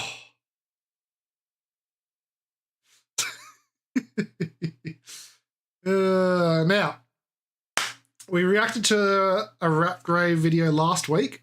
This is the sequel, where the real alpha, Furry, is whinging about being made fun of. Oh, a little bit low. This video is for entertainment purposes only. Sure. Recently, I had uploaded this video. I highly suggest you watch it because it'll make this video 100 times funnier. It's still funny without watching that video, of course, that's why I'm posting it, but you will laugh more if you do watch the video I posted prior. But anyways, that I did watch the last video, it was great. Named Brayden. And long story short, without spoiling the other video, he is crazy. Actually, crazy doesn't even cover it. He is psychotic. Insane. And once I had released my video on him and all his friends saw how crazy he is, let's just say say it was not a good time for him. His VR brother of however many years disowned him. A bunch of his friends unadded him, and worst of all, he was embarrassed. And eventually, this got not so bad for him embarrassed. that he decided to text me on Instagram to try to get me to take my video down, and also threaten my life for some reason. Let me play the clip. Because that'll go over well. If you don't take this down, I shall hunt you down. Listen, bro. All right? That's an actual... I'm sorry, what's behind the blur? real gun, okay? If you want to fuck with me, you... Oh, he's brandishing a gun. You keep on fucking with me, bro. But soon enough, I will have your location, and I will not fuck with you again, twin. So you could simply fuck off, bro. Remember, I told you to delete that video. So I don't play around anymore, twin. I do not play around anymore, twin. Stop with me, bro. Too bad, so sad. You just listened to, so me being the absolute genius that I am, I somehow convinced him to hop on VR chat to For more content instead of talking through Instagram DMs, and this is how it went. During the other rat graves bullshit. Oh, hold on, Mama. I'll call you back in a second. Our friend joined. Okay, get on VR. I'll talk to you there. So you. Oh god, he's got a mother in VR. Oh, Jesus Christ, these people. You have some fucking explaining to do. Like a lot of explaining. Not a lot. First of all, you got me in shit, okay? A lot of shit. Like, what happened? You got yourself in shit, bitch. Fucking Ratgrave, listen to me. You know what you did. Okay, but what happened to you? That is put to the side right now. You f***ed with the wrong person, my guy, okay? You f***ed Sure with he the did. wrong person. You f***ed with the guy. I just realized why everyone was so unassuming of him. He's a fucking pony. Hi, you f***ed with a dude that is currently on Proxy's fucking throat right now. And Proxy, he's on the run for his fucking life. No, he's not. Because you f***ed with the wrong person. Generally, you f***ed with the wrong person. You thought you could troll me, which you did. You trolled Just the fucking My Little Pony just dead eyes staring at him. me, okay? But listen here. In this group, I got 3 people, which are actual high-professional hackers. I should have included this in the intro, but I forgot to mention, this guy made a VR chat group dedicated to taking me down. It's literally called Get Rid of Ratgrave. So yeah, I just want to put that out there because it makes this all the more ridiculous. Are you being serious? I am being fucking serious with you, generally. I'm being totally serial. You need to believe me that Man Bear Pig is real. You're sitting here trolling everybody else, and you thought you could post look at those me at the on end. YouTube, post Since me they're on shorts. Instagram, and thought you could have you fucking little away with it. Well, not anymore, buddy. Not anymore. Generally, I know that chick at the end of the video. Yeah, she blocked me and removed me, and yeah, she's going to spread fucking rumors, and yeah, she's still doing that shit. And yeah, I did not know she had this whole thing over it too. Her head is as well. You're on the watch list. She's on the watch. Ah, yes, her head is as shit as well. Who said they weren't eloquent creatures who could speak so verbosely? Watch list. Proxy's on the watch list. Everyone on this group is on the watch Except the person who's probably on an actual watch list.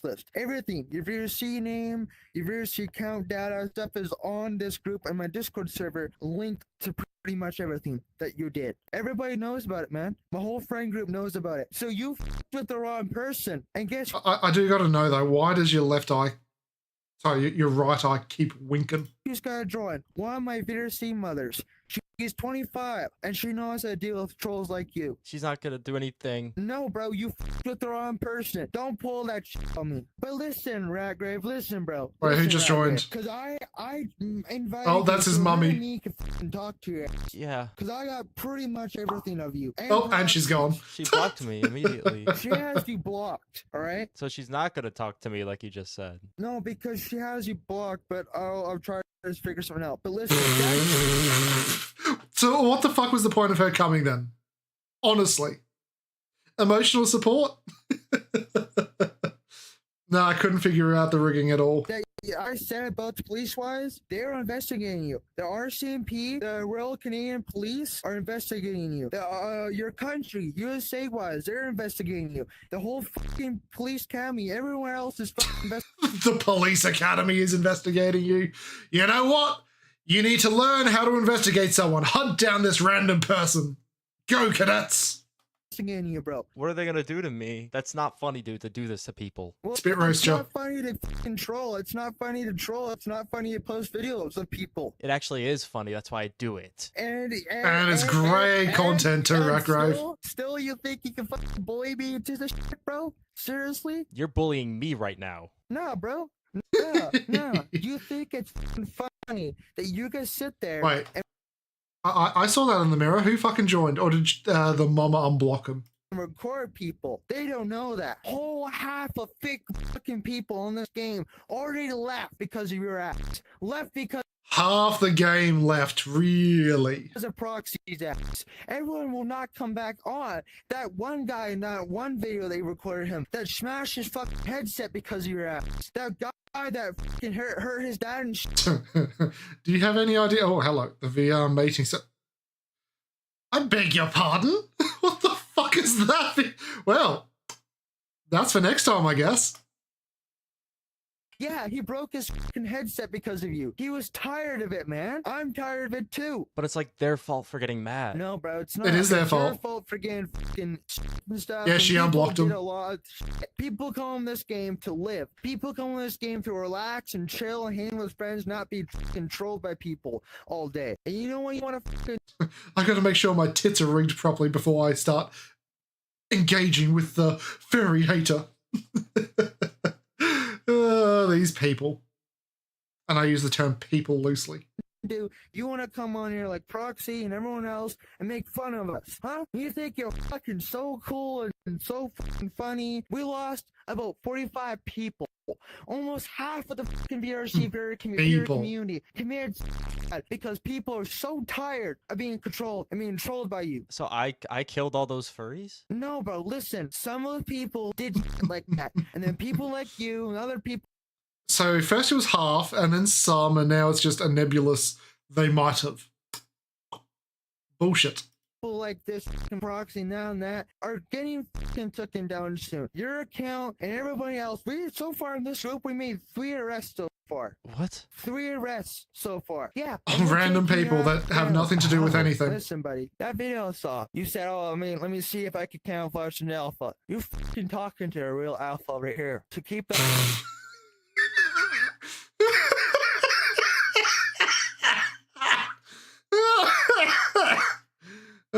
No, I think he's an Omega. Mind. The next time you want to with someone AHD-wise to get me banned and removed from my group, think fucking twice before posting that fucking video. Well, why did you get banned? Because that fucking video that you posted, yeah, you censored out a hardware R and stuff, but they kicked me out because they gave me multiple chances. Yeah, no, you said the hard R then. That even though he censored it, you were still the one who said it. So you got no one to blame but yourself, you dumbass. But listen, I'm not gonna fucking fall for your tricks in games anymore. Wait, I have one question. No. Shut the fuck up. I'm giving you one more True. chance. You gotta take down that video, or take down the other videos you have. Other things you can keep all those other videos, but that one video of me, you take down. But then I'll go broke. No, shut the fuck up. If that does not get taken down, we and my hacker friends will remove it. We will. You're sitting here. So many hacker friends. Alpha. And she's alpha too. So you want to fucking sit here. I'm sorry, is she just busy sitting there playing with her tits? Hold up. Sitting here talking to a real fucking alpha. And she's alpha too. Yeah, So she's literally just testing her hands on her tits. God fucking damn it. Fucking sit here and put me on a fucking video. Go right ahead. And if I see this video on YouTube, I'm coming back for you fucking ass. I'm gonna go broke. I'm gonna go homeless if I take down that video. Listen, Ratgrave, listen. We all know what you're trying to do. We all know what you're trying to pull out of your fucking ass. You're trying to pull excuses like, oh, I can't take down that video. He's pulling a hidden camera because he's recording right now. Oh, I can't remove it because I go broke. But at the end of the day, man, you have a job. At the end of the day, you just do this to make people. Rig your hands properly, fairy. Lives fucking miserable in this game. No, this is my job. No. Shut the fuck up when I'm talking. No, you be nicer right now. At the end of the day, you have ruined some people's lives in this game. We all come on here to relax and chill and get And to groom minors, apparently. away from the things that we have done that have happened in our lives. People go through shit every day, and we come on here to relax. We'll see if this is age restricted at the We don't come on end. here to get harassed like you. You come on this game to fucking harass people, all right? And we're sick of it. We're sick of it, man. We are sick of it. Everyone of my fucking friends group, her friend group, we're hiding. We're trying to push away and get away. I'm sorry, you're alphas and you're hiding? Doesn't seem like alpha energy. You just need to go fucking crawl back into your hole, into your little coom cave. People like you. We're trying to keep ourselves hidden from trolls like you. We're scared of going to public instances and getting harassed again because who knows? That's not very alpha material. It's gonna happen again. And I'm the only one that are trying to protect her, my friends, and a whole lot of other friends too, as well. So you either take down that video. She's just going, bro, what the fuck? I'm an alpha. You're not an alpha. Oh, we'll do it for ourselves. Stop pulling fucking excuses. Stop. Yeah, she doesn't seem too happy with them. No, at the end of the day, you have a job. You have a job. This is my job. I'm telling you. No. Listen, bro. Listen. We know where you live. We know where you live. Where do I live? Well, that's still being investigated by one of my actor friends. We know where you live. Not yet, but we will know where you live. You ruined some people's lives. You ruined multiple people's lives while ultimately ADHD just like me, like hers. And you're trying to make fun of it.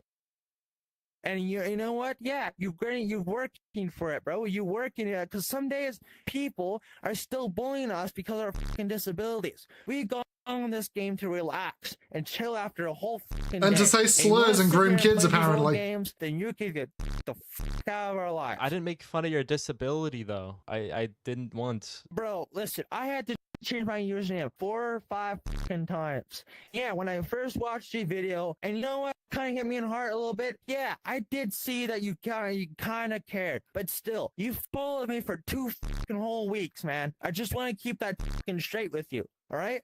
He didn't need to follow. You, though. You accepted it. No, listen. I will this one time because I want to talk to you. But I got no in the past too. Family. She has a whole family. I have a whole family in this game, and you're trying to take. This She's defending him. And yeah, you're doing a good job of it. But listen, man, your whole fucking views and whole videos and YouTube as well is going down the fucking drain. So if you want to be no, it's not. He's doing a lot of views. Try to keep yourself safe, bro. You're not safe anymore, bro. I got a picture of your username. I got a picture of pretty much everything. Why are you a pony?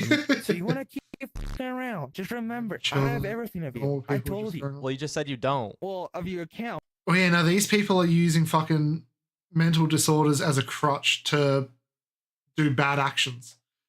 And like, it's all the people who also self-diagnose, like the who's the tomato chick from Proxy's chat? What was it that she had? The sensory touch or whatever it is, where she can feel through the screen. What the fuck is that? And then she's like, oh, I have severe that. No.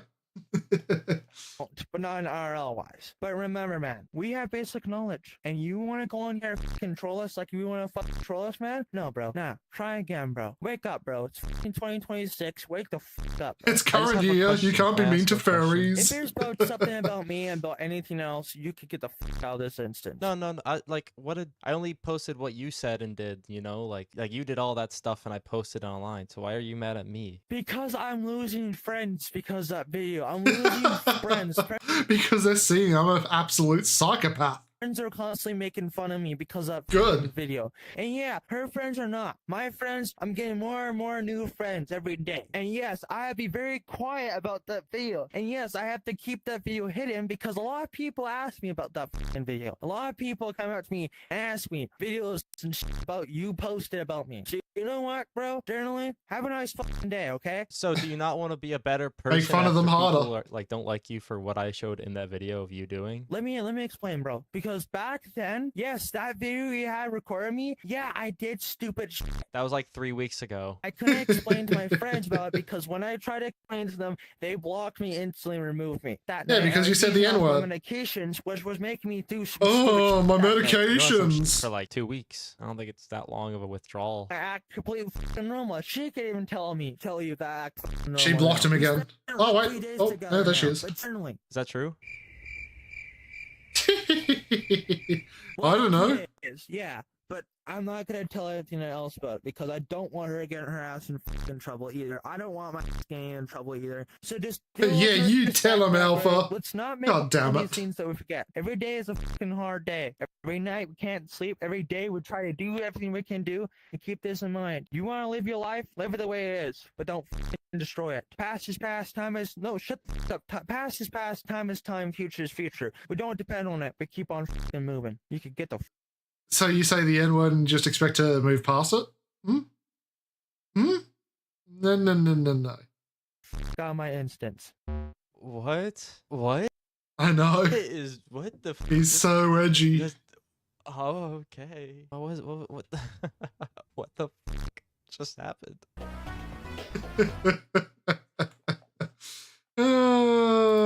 God damn.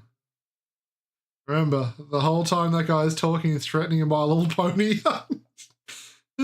Back into the jar the brony goes. It didn't get age restricted, surprisingly.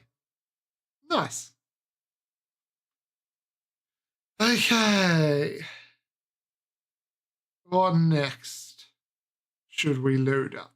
We've got a wide smattering tonight. The Saints. You know what? The Saints Row reboot. Good for him, that, yes. The Saints Row reboot looked like absolute cancer, and I haven't wanted to play it because it looks like a shell of what it used to be. The Saints Row reboot is an abomination. This game makes Ubisoft look competent. I hear people keep saying that this game feels like it's from the late 2000s, but truth be told, that's insulting to games from the late 2000s because Saints Row 2 is 1,000 times the game this is. Even Saints Row 4 is about 250 times the game this is. There are so many things wrong with this game. Saints Row 4 was bad. I couldn't possibly address all of them in this video because this game won't be relevant in about another week. So I guess so to keep it relevant, he had to speed it out and cut.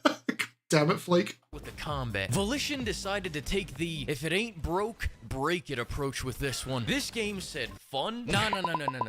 We need some gender-affirming care in there. Not on our watch. So they remove meat shields, increase HP, block many fun mechanics behind grindy progression that takes far longer than a 6-hour story to unlock, and then force you to choose which 5 basic mechanics you want active at any time. And as a further measure to combat fun, they lock takedowns to a meter so that you can't do them whenever you want. And on top of all that is that, disgusting. This AI is so incompetent, so afraid of ever actually challenging the player or doing anything that would make them feel remotely alive that it makes the insane AI from Saints Row 2 look like HAL 9000. Now let's talk about driving. What a hoot. Physics? More like fuck it, because that's what the developers said when they were programming this trash. Motorcycles can send trucks flying, cars explode and send parts shooting into space, cars can do front flips, and oh, you actually want weight to your cars? What are you, a bigot? Are you body shaming? Even waffles don't apply the The cars just need some gender-affirming care. Laws of physics. And it's only made worse because of how many crutches they gave the artificial imbeciles. Does the AI keep crashing while pursuing you? Well, I'm sorry, what did that car just do? The artificial imbeciles. Let me move my model too, because he goes whoop on this side. Does the AI keep crashing while pursuing What the fuck did he hit to go whoop? Pursuing you? Well, the developers will just despawn, respawn, teleport, and enter them into a 10th gear instead of just making a semi-functional AI like they did 13 years ago. And as one final fuck you, they don't even have to listen to physics at all. But truth be told, I'm envious of the AI because they don't have to listen to this radio. The radio in this game is god-awful. This is best represented by a song called I Left My Wallet in El Segundo. This song is so bad, I thought this was some high-level satire and that this was made in the studio. And don't even get me started on the commercials. These aren't just stepping down, this is falling off of a cliff. Satire is completely lost on these writers, but that's probably because their #1 priority when writing comedy is safety. This cringe-inducing humor makes kids shows look edgy. Very quickly, I'd like to retouch on customization. This game feels like they always meant to have the lady boss as the only non-customizable character, and then after getting backlash, they just decided decided to ham-fist it back in. And for what's supposed to be the best customization ever, the clothing is scarce, spread into way too many stores, and then the only 2 stores that old fans know are locked in the end-to-end game that none of them will reach. This is worse than I thought. Fucking hell, they really groped this franchise. The only thing worse is the gun customization. When you level up your guns, they don't change visually at all, at any level. Once again, 9 years ago, back when Volition even still had half a brain cell, they knew to include that. But worse than the gun customization is the open world. I called this shit. It's piss filter galore, you can't go into most buildings, and in fact, some shops will have a building, but then you shop at the shack in front of the building. The streets are barren, and what little AI liveliness you do get has the depth of a North Korean grocery store. And speaking of stepping down from old titles, let's talk about side activity. The side activities start with you driving from point A to point B, and they evolve into the endgame activities, which are exactly the same. The best ones are the ones where the objective comes to you. No, they did not add emote. Oh, fuck's sake. Can I shoot myself in Minecraft right now? Holy fuck. Because at least that means the pain will be over soon. The only mission that did play differently was insurance fraud, and that was glitched out so hard for me that no cars were driving on the road, and I had to spend 15 minutes on each mission throwing myself at cars in the Kmart parking lots. Then I had to do that 6 more times because to complete a venture in this game, you have to 100% each activity, whether you like it or not. There are anti-fun mechanics, but this is just a straight up anti-Christ mechanic. This shit is unholy. And before I get to the story, this game's got more bugs in it than A Bug's Life. I know every member of the Saints Row subreddit received a bug-free copy, but I did not. I got all of it. Crashing, T-posing, AIs not moving during a red alert, floating heads, the enemies having invincibility frames, shops turning into prison cells, and my personal favorite, in the beginning of the game, you can hop off of your motorcycle and it will crash the enemy AI's brains so that they're forced to just blankly stare at you as you kill them. I'd like to pause the video right here to remind you, this game is $60. Anyways, hell no, not worth $60 at all. To now talk about the story. How much is it? The writing in this game feels like they went to their local kindergarten and gave the kids 1 hour Saints each day Row. to just go ham at it. Then went to Twitter and let them. They have the goal to still try and charge $45 for the base game. Get fucked.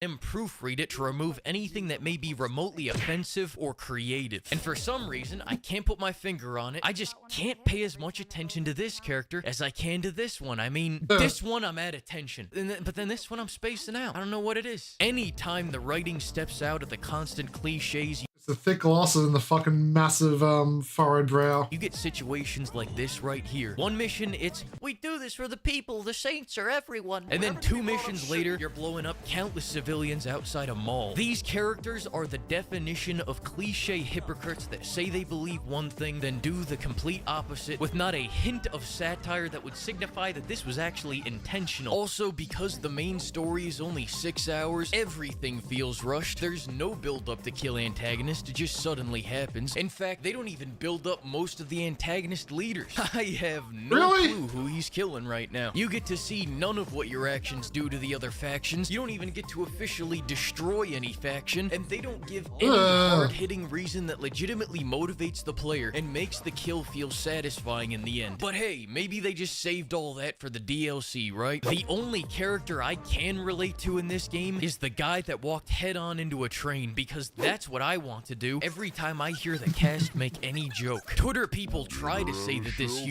Yakuza's been a better franchise for a long time now. humor is just like the old games, but anyone that has played them knows that that is completely false. Even the gaming journalists are aware of it. The old humor actually subverted expectations instead of just going, oh shit, no shirt guy? Oh, he doesn't have a shirt again? Oh my god, I can't believe it. You got me. That was a good one. The old humor wasn't afraid of offending everyone because that's how satire works. Exactly. This new humor is straight out of the unfunny asylum that has a hee hee ha ha or board, a real They had a boardroom approve each and every joke. And they all went, is this sterile enough to not offend anybody? Oh, my gender-affirmed child feels a little bit offended by this. Back to the drawing board. Funny guys that make sure everyone can be a part of every joke and there's no punching down.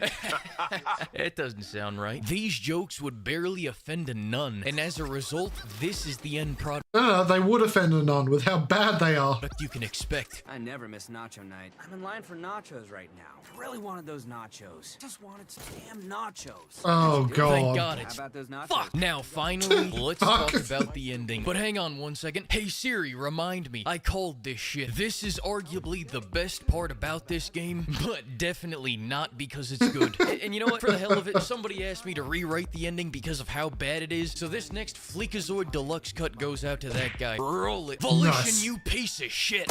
You have been posting cringe for the last 10 years. How many times do I have to teach you this lesson, old man? You bury me under a mountain of dirt in the beginning, then that turns into a shallow pool at the end? Do you guys even Isn't that just read what Fallout you're New writing? Vegas? Are you able to? The big bad final boss's motivation is becoming the bestest friend of your friend group? What? You are on some Oh, hell Care no. Bears type shit. You keep showing this cat as a part of the team as well. Is that one of your guys' jokes again? Jesus. Where'd you find these writers? Off the lot of She-Hulk? Truth be told, you're a lost cause. I wanted to love this game because I love this series, but time and time again you have ignored the fans, and now you I bet they took out the dildo back, that was so- written by children for children, that takes every last thing that is Saints Row and burns it into fucking ash, until the only recognizable thing about this empty husk of a game is the packaging that you can find completely in stock in Walmarts everywhere. When your studio collapses, make sure you take this franchise into the grave with you, so I don't have to come back and do this shit again. Now they're gonna dust it off again just to beat us one more time. Oh, that hurt. So depressing. My fucking God. Fleek. When your game is about gangsters, can't have any gangsters in it because it would offend people. Yeah. You know it's bad when it's a serious review. Yeah, if he's having fun about it, you know it's a good game. He's literally just shitting on it. Now, give me 2 minutes, guys. I need some more cheeky bebs.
God, the fact that they bastardized Saints Row still makes me mad.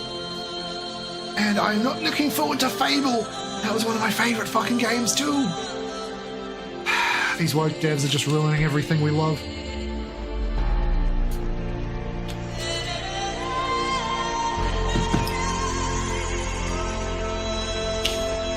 You hear nothing. Twitch and YouTube. Absolutely nothing is being made.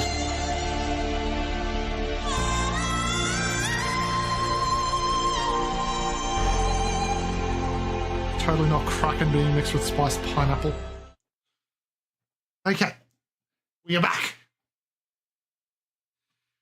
What next? Speaking of Yakuza, Reggie the boy, the goat. He ruined Yakuza 7 with schizophrenia and karaoke. Oh boy. This video is sponsored by War Thunder. Yakuza Bow, Like a bow, Dragon, bow. alternative title Yakuza This Game Would Be a Lot Shorter If We Killed People, is the digital manifestation of an identity crisis. Because at one moment you could be helping a sick child collect donations, and the next you're firing a rocket launcher into a crowd of peaceful protesters. You play as Eric Andre, an ex-Yakuza on a personal crusade to depopulate the world of Japanese men in I'm sorry, is that a Hitachi wand? suit. That is okay, because you are canonically schizophrenic. That's not a joke, it's a game mechanic, and it allows for a wide variety of strange and intoxicating interactions. But we're not the only neurodivergent king on these streets. Pseudo In fact, trash. there's a whole cast of deranged lunatics all competing to become the dominant psychopath. Can we navigate criminal organizations and corrupt political parties, or will they send us back to a padded cell? There's only one way to tell, so let us begin. The first character we're introduced to is Masumi Arakawa. Allow me to summarize his childhood. Cross-dress for money, commit a series of stabbings. Here's a necklace made of currency. Now your mother steals it, threatens to kill you, and then cuckolds your dad. But hey, at least he offers to take you Well, that escalated quickly. out for dinner. And today's special is gun. Gun? Worst of all, he ate it all without you. Truly traumatizing. But that was all 30 years ago, and now Arakawa is a Yakuza patriarch in the Tojo clan, and also our boss. It's We still are the Ichiban Tojo clan. Kasuga, Love a it. low-level Yakuza whose entire existence is dedicated to taking a nearly lethal amount of L's. But it's alright, because sometimes we do cool shit Exactly. too, like giving this man brain damage for looking too much like Owen Wilson. We met Arakawa 8 years ago when he chopped his finger off to save us from the gay agenda. Since then, we've been his most loyal The gay followers, wizards. and sometimes he sends us on errands. Like right now, we're going to go babysit his 23-year-old son, who is paralyzed from the waist down. Because apparently, putting your child in a locker and punching it 25 times is not a sustainable parenting strategy. Anyway, give me back the child! We take this guy, the young master, to a strip club, but he's worried that the What? strippers will tie his legs in a knot again. Or make fun of the fact that his dick is just a noodle. So he decides to inject himself with experimental piss just so he can stand up for a few hours. Then Wait, he what? chooses to spend the entire next cutscene sitting down anyway. Brilliant, genius, truly one of the humans of all time. So the night goes terribly and we make our way back to the office, where our captain Joe Swanson threatens to cut our finger off, because owning fingers and being a Yakuza are mutually exclusive experiences. Fortunately, we're saved from having to Exactly. circumcise our hand when Arakawa asks us to go out for food. Unfortunately, the restaurant's closed, so as a consolation, he offers us to spend 15 years in jail for a crime we didn't commit. Turns out Sawashiro made a Wow. little fucky-wucky and killed someone from another gang Well? last night, which is a big deal. But if a low-level goyim such as ourselves did it, it's a lot Goyim. easier to play off. So I agreed to take the fall. And yes, this entire game is an exciting experiment in determining just how many cutscenes you can put in a row before For 40 minutes. Yeah, no, Yakuza does love their cutscenes. But wait, so you get the schizophrenia because you go to jail for 15 years, huh? or I kill myself. After agreeing to take the blame, we have a brief moment to finally play the game. And since I'm going to jail anyway, I decide to take this opportunity to actually kill several people. Alright, now we can turn ourselves in. Who knows, maybe we'll even beat the allegations. Guilty. Okay, so we're in prison, and all the other Asians are jealous of how efficiently we assemble chopsticks. It doesn't take long before they start beating us up. Fast forward a bit, it's 2019, we've been raped 700 times, and Wrong time to take a drink. God damn it, Reggie. assembled 13 million chopsticks, which according to society means we are psychologically reformed, and it's time to leave. But no one is waiting for us. Not Arakawa, not Sawashiro, just this guy, Koichi Adachi, a Rude. former police officer who wants our help investigating the commissioner for not reciprocating his nudes. Instead, we tell him to piss off and we go get a haircut. I ask the barber to fuck my shit up, and they oblige. He loves After us. that, I meet a man hanging around a playground with a camera, suspicious, Wait, and after what? saving him from some good Samaritans, we find out a lot has changed while we've been away. Primarily, Arakawa betrayed the Tojo clan and became a high-ranking member of their rival, the Omi Alliance. Also, the What a young bitch. master, yeah, he died of monkeypox. What? Kasuga doesn't handle the news well, so He was gay, so they had to kill him. we decide to team up with Adachi and infiltrate an Omi Alliance meeting to confront Arakawa. We track down this meeting and take our time carefully, quietly, professionally sneaking past all of the security, eventually making our way to the meeting room. Well, except Adachi, he stays behind to fight a helicopter or something. We proceed into the meeting area only to find Sawashiro, who is displaying an unusual form of gratitude after we spent 18 years assembling chopsticks for him. But 22 haymakers and 1 hand grenade later, he was on his ass. Now finally, we can confront Arakawa, our boss, Kasuga's father figure, and see what all of this is about. It doesn't go well.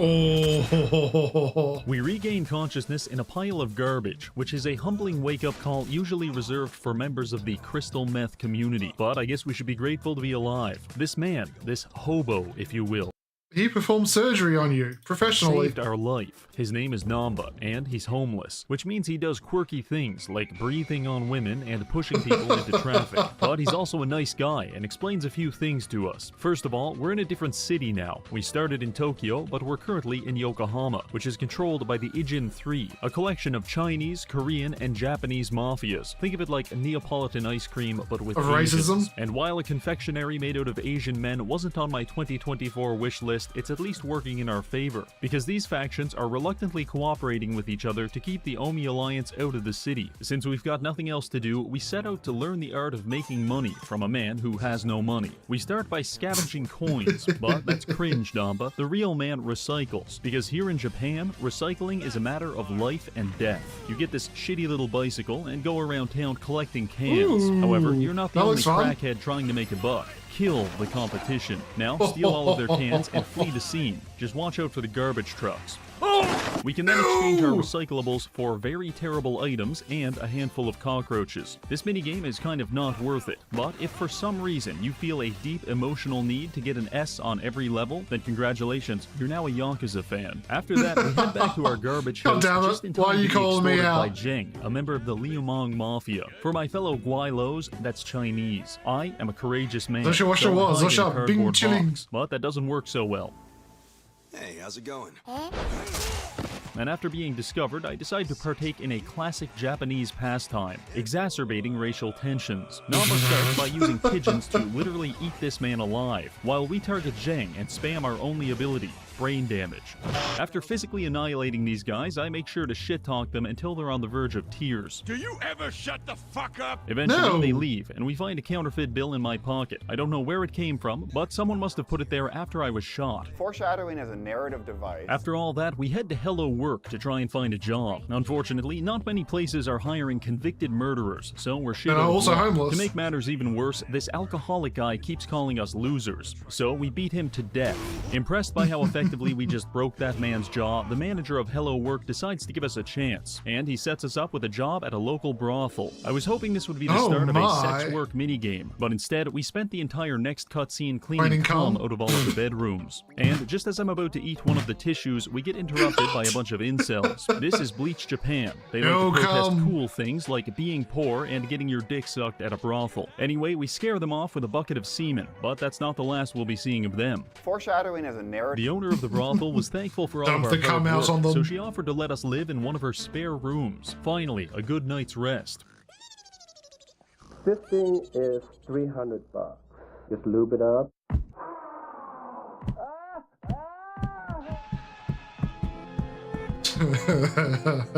While we're fast asleep, a large man breaks into our bedroom and starts dominating me. Unfortunately, it's just Adachi. He survived his fistfight with a helicopter, but it cost him his job, so he decided to join the ranks of the homeless and move in with us. In summary, we are a 42-year-old convicted criminal who is splitting rent on a sex closet covered in cum with two...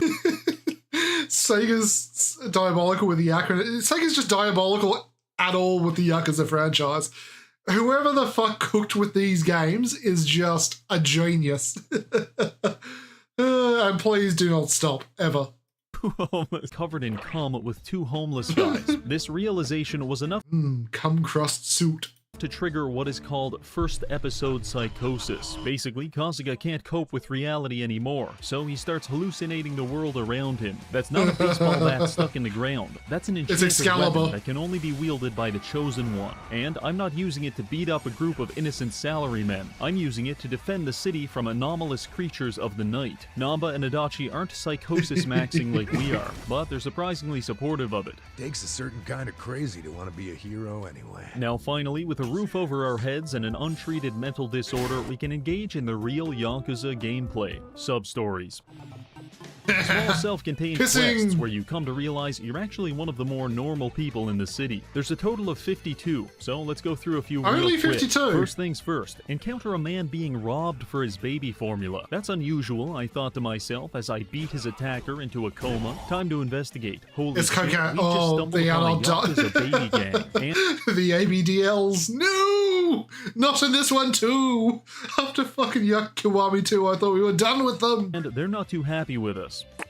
Wait, is this the same guy from Yakuza 2, Kiwami 2? You back again? But much like real babies, they display a profound weakness to flamethrowers and blunt force trauma. After pacifying them, we bond over the shared experience of fatherhood. God and that's exactly when they say the words that no grown man wants to hear. Boys, get this. It is the same guy? Moving on. No. Take a walk No. down the street.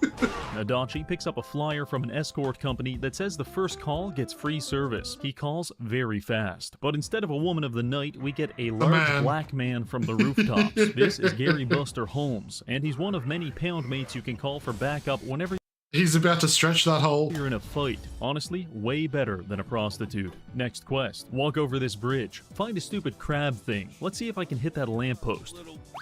Damn, kind of weak-armed it. Oh, sorry, sir. That was your pet? Your only beacon of hope in this cruel, dark world? Alright, Let's fine. go find I'll his go pet. find her. Here's your dumbass crab. Nothing like the first crunch of a fresh crustacean. You motherfucker. Here goes. Hold on a sec. Sir, I have developed an intense parasocial relationship with that shellfish, and I will trade you gas station sushi for its life. Done deal. Nancy has just been unlocked as a pound mate, and she's one of my favorites.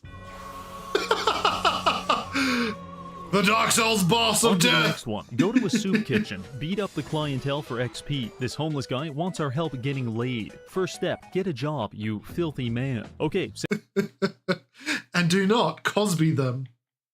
selling tissues on the sidewalk is a little weird, but it's a start. Now, ask that girl out on a date. What's that? She already has a boyfriend? He's handsome and he beats her? How can you compete? Answer, you don't Beat him have up. to, because I've just electrocuted him to death in broad daylight. Mission accomplished. Next, this cop wants our help catching a public urinator. That's easy, officer. Those three are jerking off, and that guy's pissing. I go to confront the pisser, which is when he makes the universal NPC gesture for, I am about to get my ass kicked. Then he does. Apparently, urinating in this river was his passion, his entire life's work. He even calls himself the Piss Wizard. Haven't you ever wondered what it's like to drizzle into nature's sweet embrace? No, man, you're weird as hell, and that's coming from a schizophrenic. Officer, take this guy to jail. Next quest. This Murder this absolute man. buffoon is having a hard time processing his wife's death, which has manifested in him blocking the street with a giant pile of trash. Uh-oh, that's a violation of city ordinance. Adachi, show him what we do to lawbreakers in this town. Turns out some good police brutality was all that guy needed, because he cleaned up his act and now runs a successful pawn shop selling nerve gas and hand grenades. This is the gentrification Nice. I desire. Lastly, let's hit the slot machines. Pick any machine, doesn't matter which. Read the instructions It's just been culturally enriched. Wait, why are there slot machines now? carefully. The gods shall A wait wild thy beast heavy king stop red, destiny, rerun chance probability zone, defeat wild 80%. end. Got all that? Good. Go ahead and lose on Why would they put slots in when you can't play slots in Japan?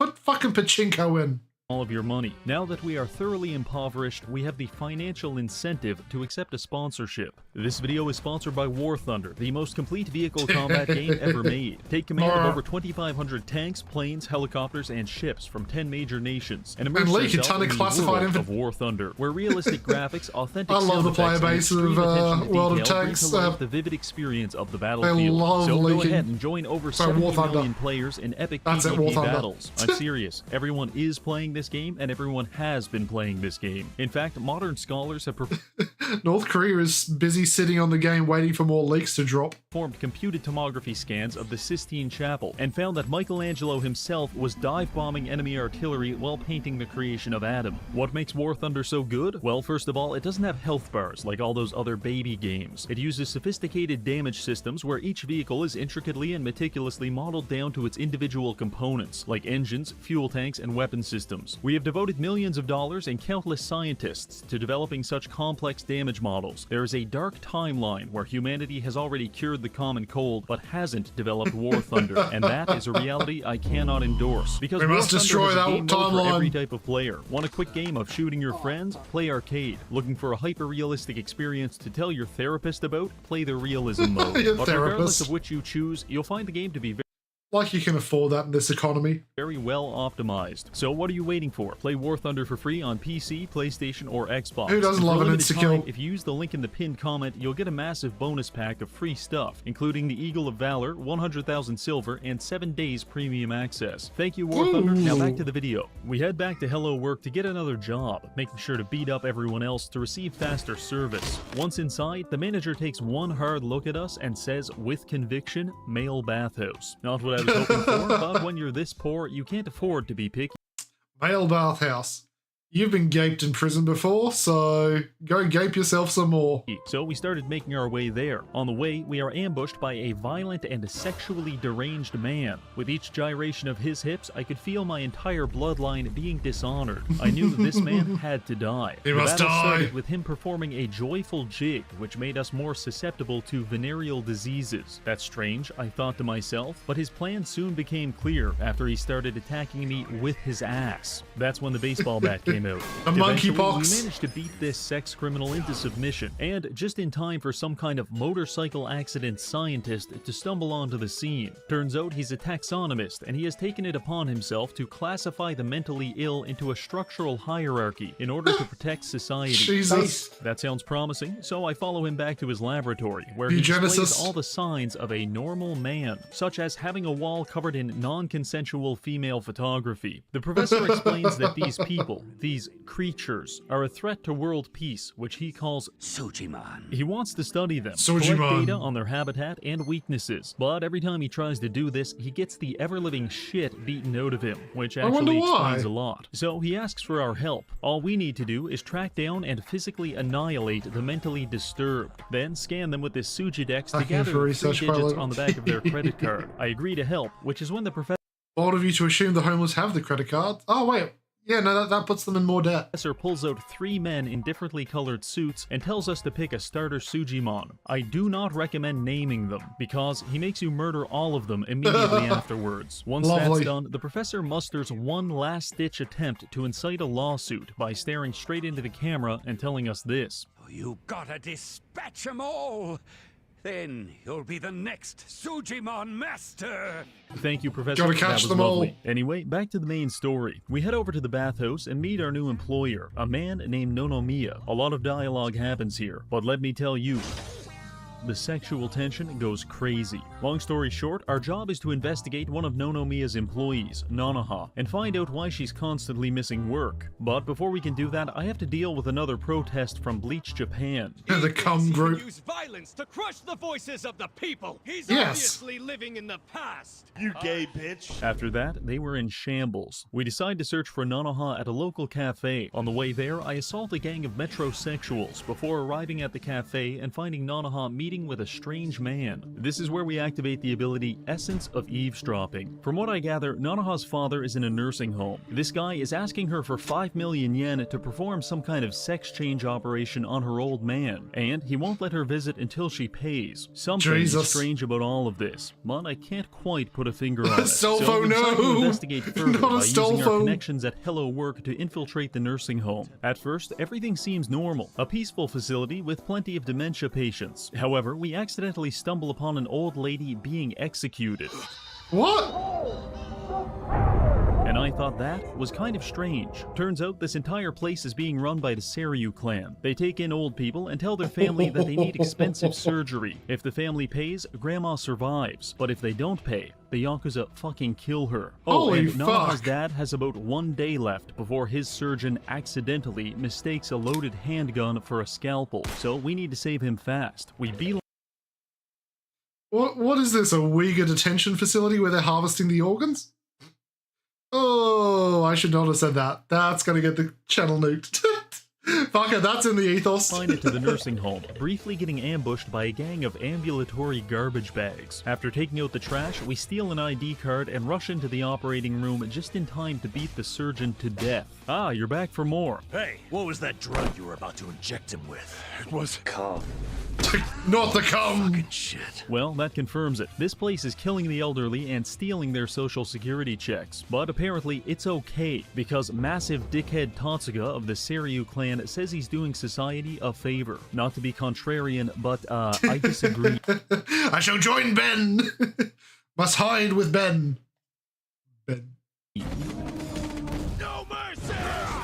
Okay, that was a good start, but this dishonorable behavior needs to be punished more severely. So, More Tatsuga, kicking. I'm going to tell your boss. We hustle over to the Seiryu clan HQ to snitch. However, when we get there, Snitchy Tatsuga bitch. is already waiting for us with a new army of his finest ball washers. Fortunately, I've prepared for this contingency. Because before shotgun? coming here, I went to a nearby sex shop and traded in my baseball bat for an industrial-sized vibrator. Using this, we were able to The fight our Hitachi way wand through of the death. compound. It was all relatively uneventful, apart from when this guy used a sofa to break Namba's spine and throw his corpse out a window. Off! Nah, he'll be Poor Namba. fine. Eventually, we make it to the chairman and explain how Tatsuga likes to surprise euthanize the elderly. Hoshino, an 800-year-old man, has a few objections, and they drag Tatsuga off to the penis explosion chamber. Following this, they frisk us, find You're late for your 4 p.m. dick flattening, cunt. my weird bill, and then Hoshino says some demented stuff and threatens us with a knife. That's okay though, because Kasuga is a deeply disturbed man who latches onto male figures, and the strength Well, when we get to this version, when we get to Yakuza 7, it will only be in Japanese. I refuse to play in English, okay?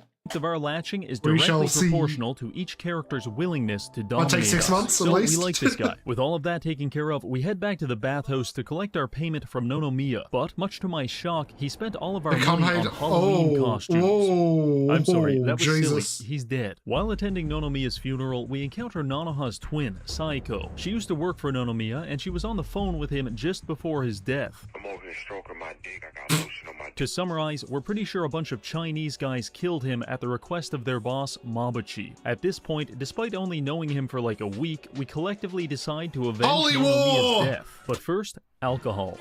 We head to the bar, Dummy, where the game dummy! attempts to introduce us to the new age concept of caring about other people's thoughts and feelings. Oh, hell because we now no. have access to the bond mechanic. And in order for our party... Did they just say gay sex, gay sex? Actually gay people's thoughts sex? and feelings, because we now have access to the bond mechanic. Sarcastic gay sex. And in order for our party members to God damn reach it. their fullest potential, we have to pretend to be interested in their personal lives. What's that, Psycho? Your sister's boyfriend wants her to become a prostitute? That is terrible. Now shut up and put on this dominatrix outfit. Speaking of which, I should probably introduce Put the on the job suit. system. For the first few chapters, we got to play such exciting classes as freelancer and homeless guy. But now we've got better options. Do you For like a example, Dragon Psycho Kyrie can be a game and night Pirate queen, Yakuza is Kasuga can be a last? break dancer, and Wait, so you want this one before the Pirate Yakuza one? most importantly, Namba can be a eunuch. Anyway, with all of that taken care Eunuch, of, we no. set out to search for Mabuchi, beginning in Restaurant Row. It's like Chinatown, but poorer.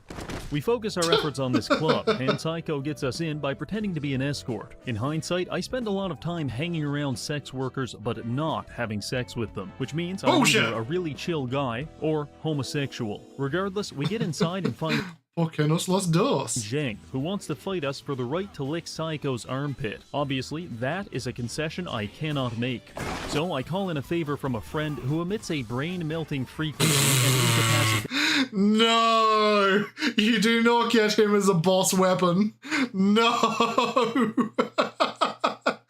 Oh, these devs. Fuck's sake. our enemies, thus allowing me to practice my drive on Zheng's testicles. After that, we press him for information and he tells us Mabuchi has a shipping warehouse that we might be able to find him at. So we head over to Hello Work, which for some reason still hasn't banned us after we killed all of our co-workers at that last job. Long story short, they get us a gig at the warehouse and we start tomorrow. So in preparation, I decide to have a topless cutscene with Psycho. It's me, I'm the topless one. And Oh, my god, damn. are we Oh, ever wait, ripped. hold on. I take this opportunity to let Psycho know that she is firmly in the buddy zone, and the only people that get to touch this body are my longtime subscribers. Unfortunately, And the 2 homeless dudes I sleep with. Bleach Japan interrupts my Sigma Oh, grind hell set no. for the 3rd time in a row. Did you all see that? This thug's showing us his true colors. Alright, good. I think he's dead. Time to go to work. We head over to the warehouse and find out the Liumong are using it to import and print counterfeit money. And when we try to steal some for evidence, they really don't like that.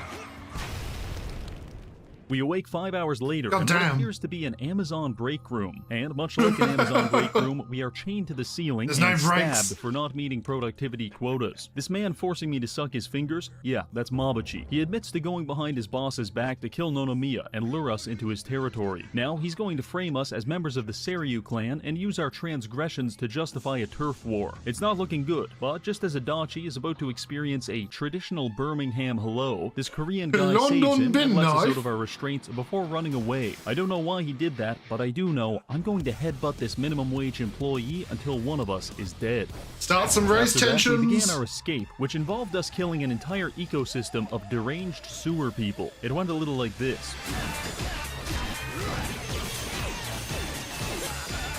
Oh, fuck yeah. The Crane of Doom. Who's that excavator? Finally escaping the sewers, we learn that Mabuchi is kicking off the war by going around town and politely debating several Seiryu clan members. More than a little upset about this, the Seiryu clan is already en route to exact their vengeance, and it's our job to stop this from escalating any further. I know that sounds kind of like a time-sensitive thing, but it's also a great time to spend 9 hours farming the business management minigame, which is exactly what I did. You see, after the business management minigame, she's one of Nonomiya's old business partners, and when we explain that he fought and lost the battle against gravity, she enters a catatonic state. So I agree to help manage her company while she recovers. Right now, it's just a cracker shop being run by the mentally infirm and a chicken. But with a little elbow grease, you can... I mean, how could it be losing money? You've got the business cock right there. You can turn this into a multi-million-dollar business. Just listen to my advice. The first thing you're going to want to do is take out several high-interest loans. Then, once that's done, reload the save, because I've just ruined your business. Now for real this time. We make money by purchasing other businesses and using human suffering to balance the 3 essential ingredients for manufacturing. That is, product design, love, and most importantly, lead poisoning. Then you progress the fiscal year and either make or lose money. Time for the first shareholders meeting. I was a bit nervous, so I promoted a chimpanzee to senior director of the company and took him with me. Needless to say, it didn't go well. Someone help me! But in true corporate fashion, I still award myself a 60,000 yen bonus anyway. Okay, that was suboptimal, but I can fix this. Let's start by hiring some employees. Make sure to filter out the elderly and the pyrocynical subscribers. That leaves us with this guy, Goro Majima, who you may remember from such moments as... I love you. You love me. Honestly, I think that's exactly what we need to turn this company around. So hire Majima and use him to browbeat your shareholders into submission by calling them retarded until they give up. Congratulations, you've just graduated from the sweatshop classification. Buy businesses, more businesses, even more businesses, more shareholders, more meetings. Shut up, ma'am, you're fat. New office. Bribe the government. Corporate tax. Your womb is barren, ma'am. Shut the fuck up. Never heard of him. Then film an ad where you smile at children. Congratulations, you're now making 400 million yen per month, and you're the #1 holding firm in the entire city. You might look at all this and say, Reggie, you've compromised your morals. To that, I respond, maybe. But for a brief moment in time, we created a lot of value for the shareholders, and that is a beautiful thing. Now, let's bankrupt the entire company by spending 5 billion yen by slamming your cock on the table. On mental health counseling for a chicken. It's finally over. And as the dust settles, one might ask themselves, why did we do that? Well, the novice entrepreneur might assume we did it for the 15 million yen, and the rookie investor might believe we did it for the ability to beat homeless people to death with a wad of cash. But they're both wrong. I spent 8 hours grinding that minigame so that the next time a schizophrenic man ambushes me on the street and tries telling me about the government listening device in his prostate, I can terminate that conversation by doing this. Let's get nutty! Wait, what? He has a satellite? What? Essence of orbital laser?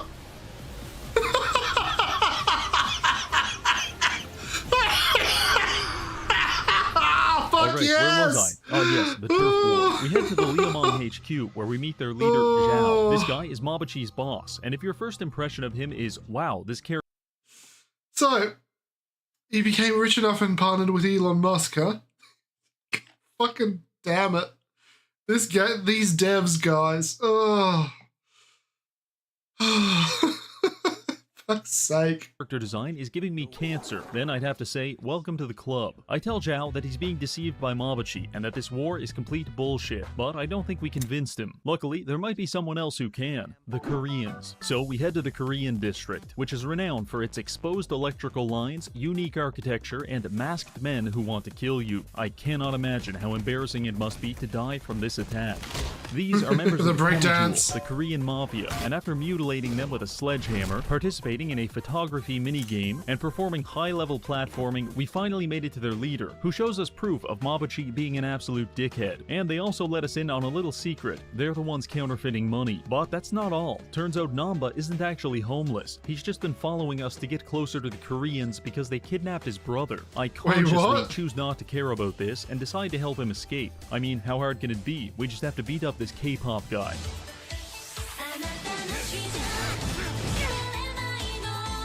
Why are we doing some dance? You've really timed these punches to the beat, huh? This is some masterful editing. My God, Reggie.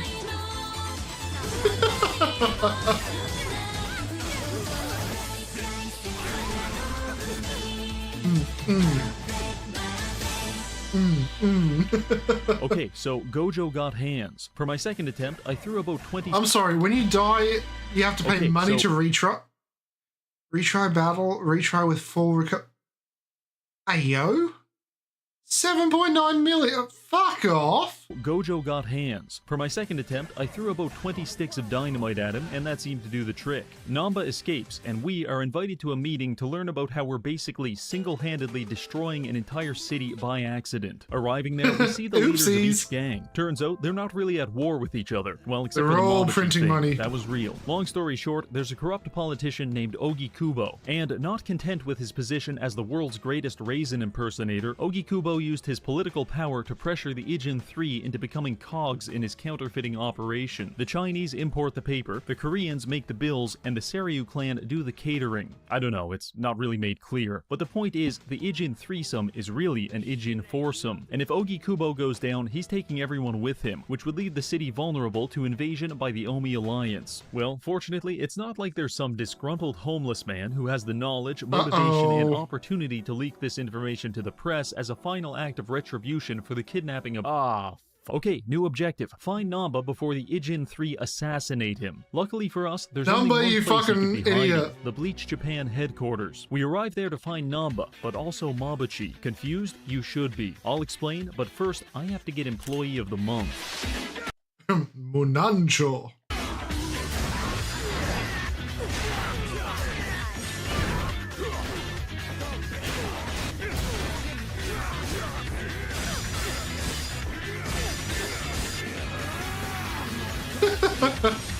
I shall aggressively teabag on you, sir.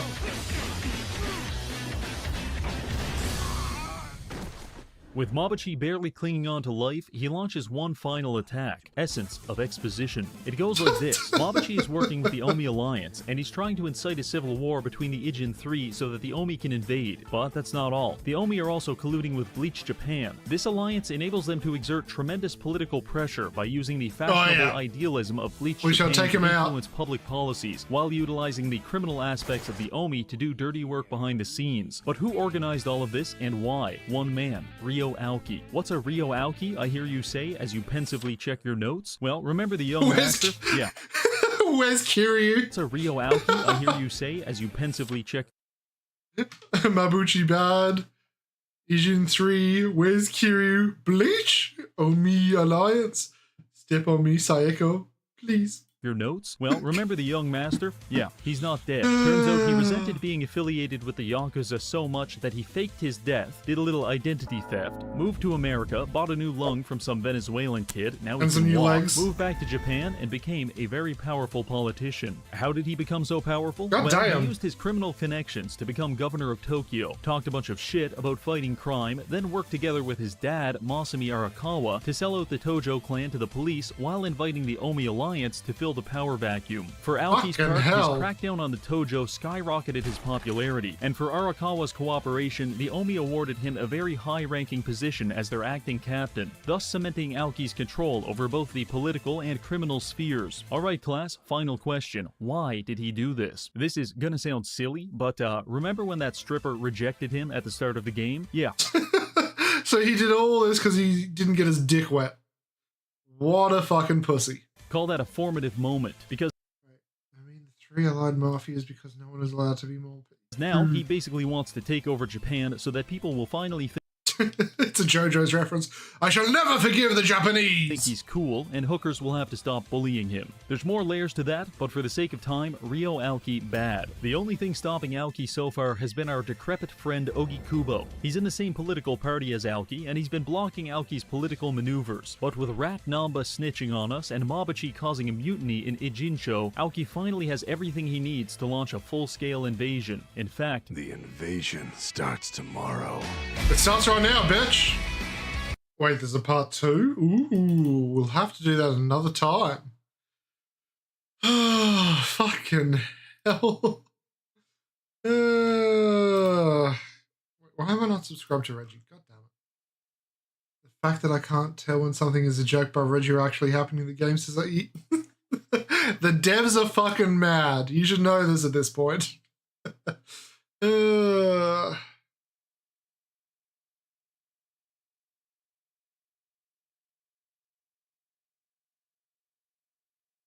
Okay. Now, I think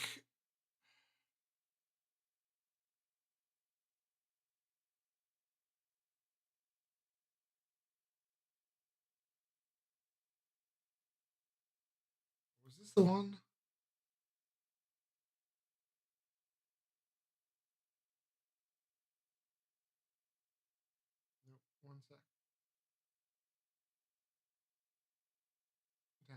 No idea. Oh, Jesus Christ, can't resist the what fuck's sake bow. You know what? There are a few ways. Let's do a little bit of our jokes and then we'll jump over to your stuff and then we'll call it for the night. So, tonight now we've got some our jokes. Oh, hold on. What? Besides that, where exactly was the first JoJo from? I know it was European country, but can't remember which one for shit. Oh! Wasn't he in the original JoJo from England? Hold on.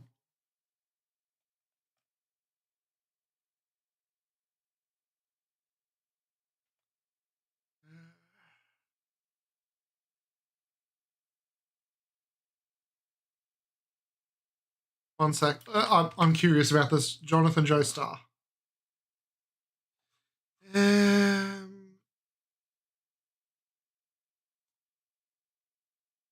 Continue without supporting. Fuck you. Yeah, nationality British. He has immaculate teeth even though he is British. Anyway. So, we are here with some L jokes. How to be racist and not get in trouble. Keenly interested in this topic for reasons. You could pull off being racist without landing yourself on the front page of Twitter. Now, admittedly, I don't know if there even is a front page of Twitter, but I set this to record the intro for 11 seconds, and I had to fill in something because I don't know when it's going to come. The first way you could be racist without getting in trouble is if you have a good sense of humor. Most people will generally understand you're using humor if you employ one of these 2 methods. Number 1, you say something super out of pocket, very casual. Man, I want to go to Yeah, Joseph Joestar was absolutely the GOAT. the Indy 500, all the other races suck. What's your least favorite race? Blacks. This also works in reverse if you purposely take something not meant to be taken seriously, very seriously.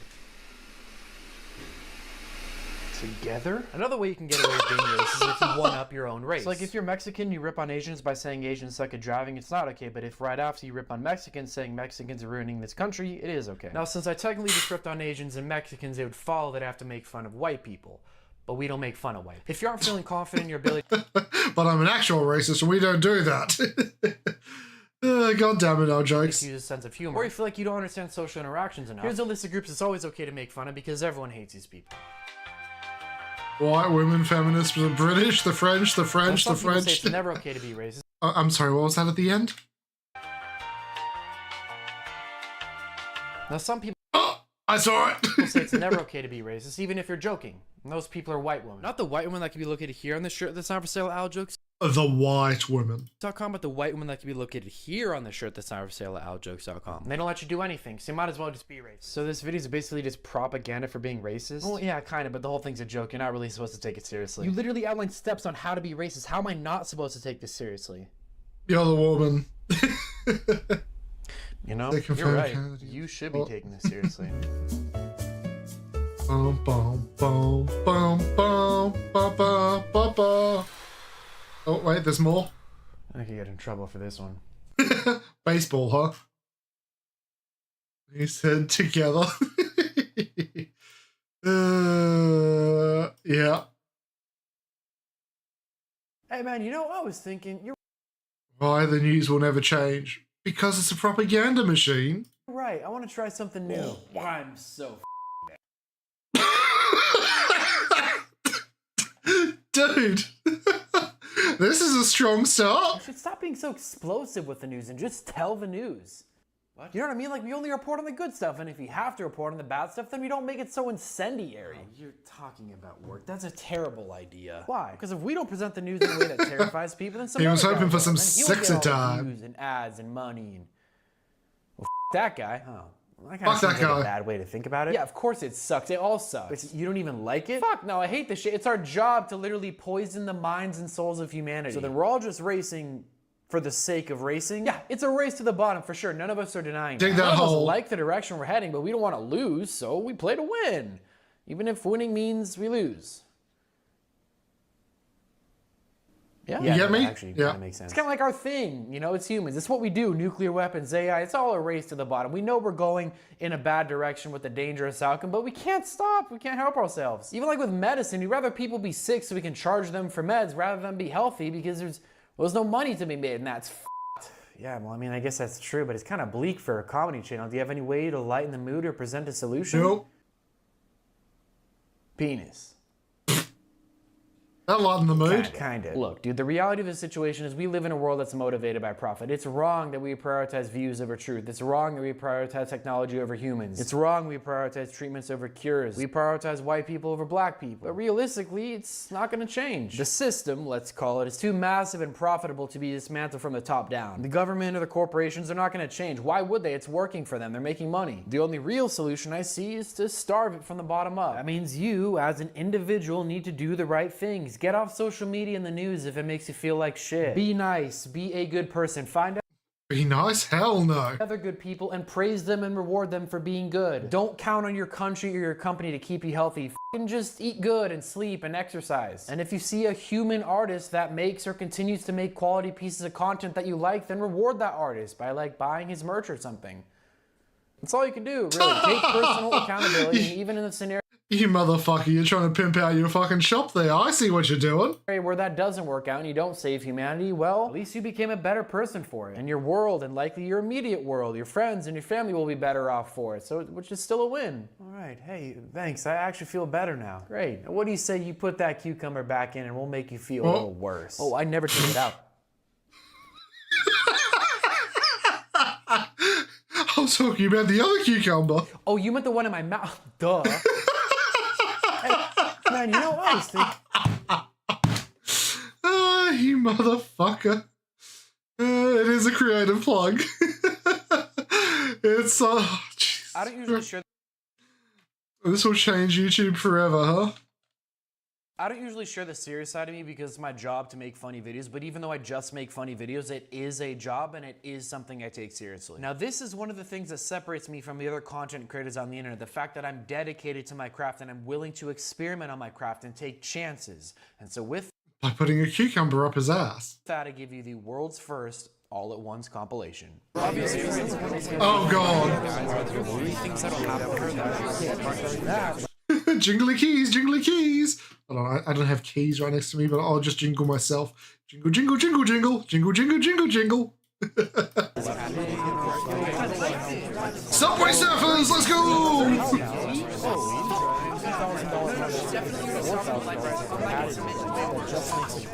Now, I'm going to pause it here for a second. There's a good chance that if you're watching this in 2026...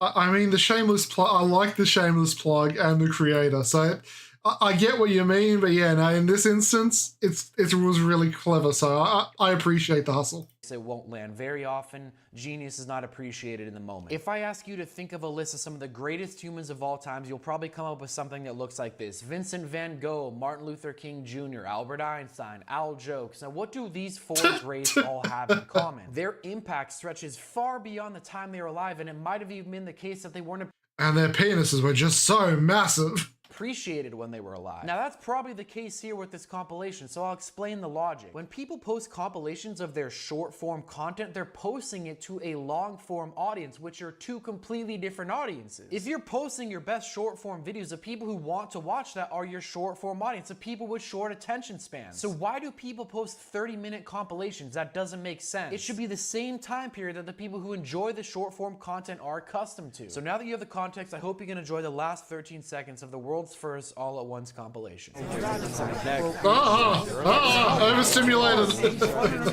Baseball, huh? That just makes the car louder. Baseball, huh? No, what? I don't usually share this. I swear I am not pre-watched this. Baseball, huh? Stopped at 37, you lost my attention, what? Pause it here for a sec. There's a good chance that if you're watching this in 2026... I see. Because the Subway Surfers ended. God fucking damn it, you crazy bastard.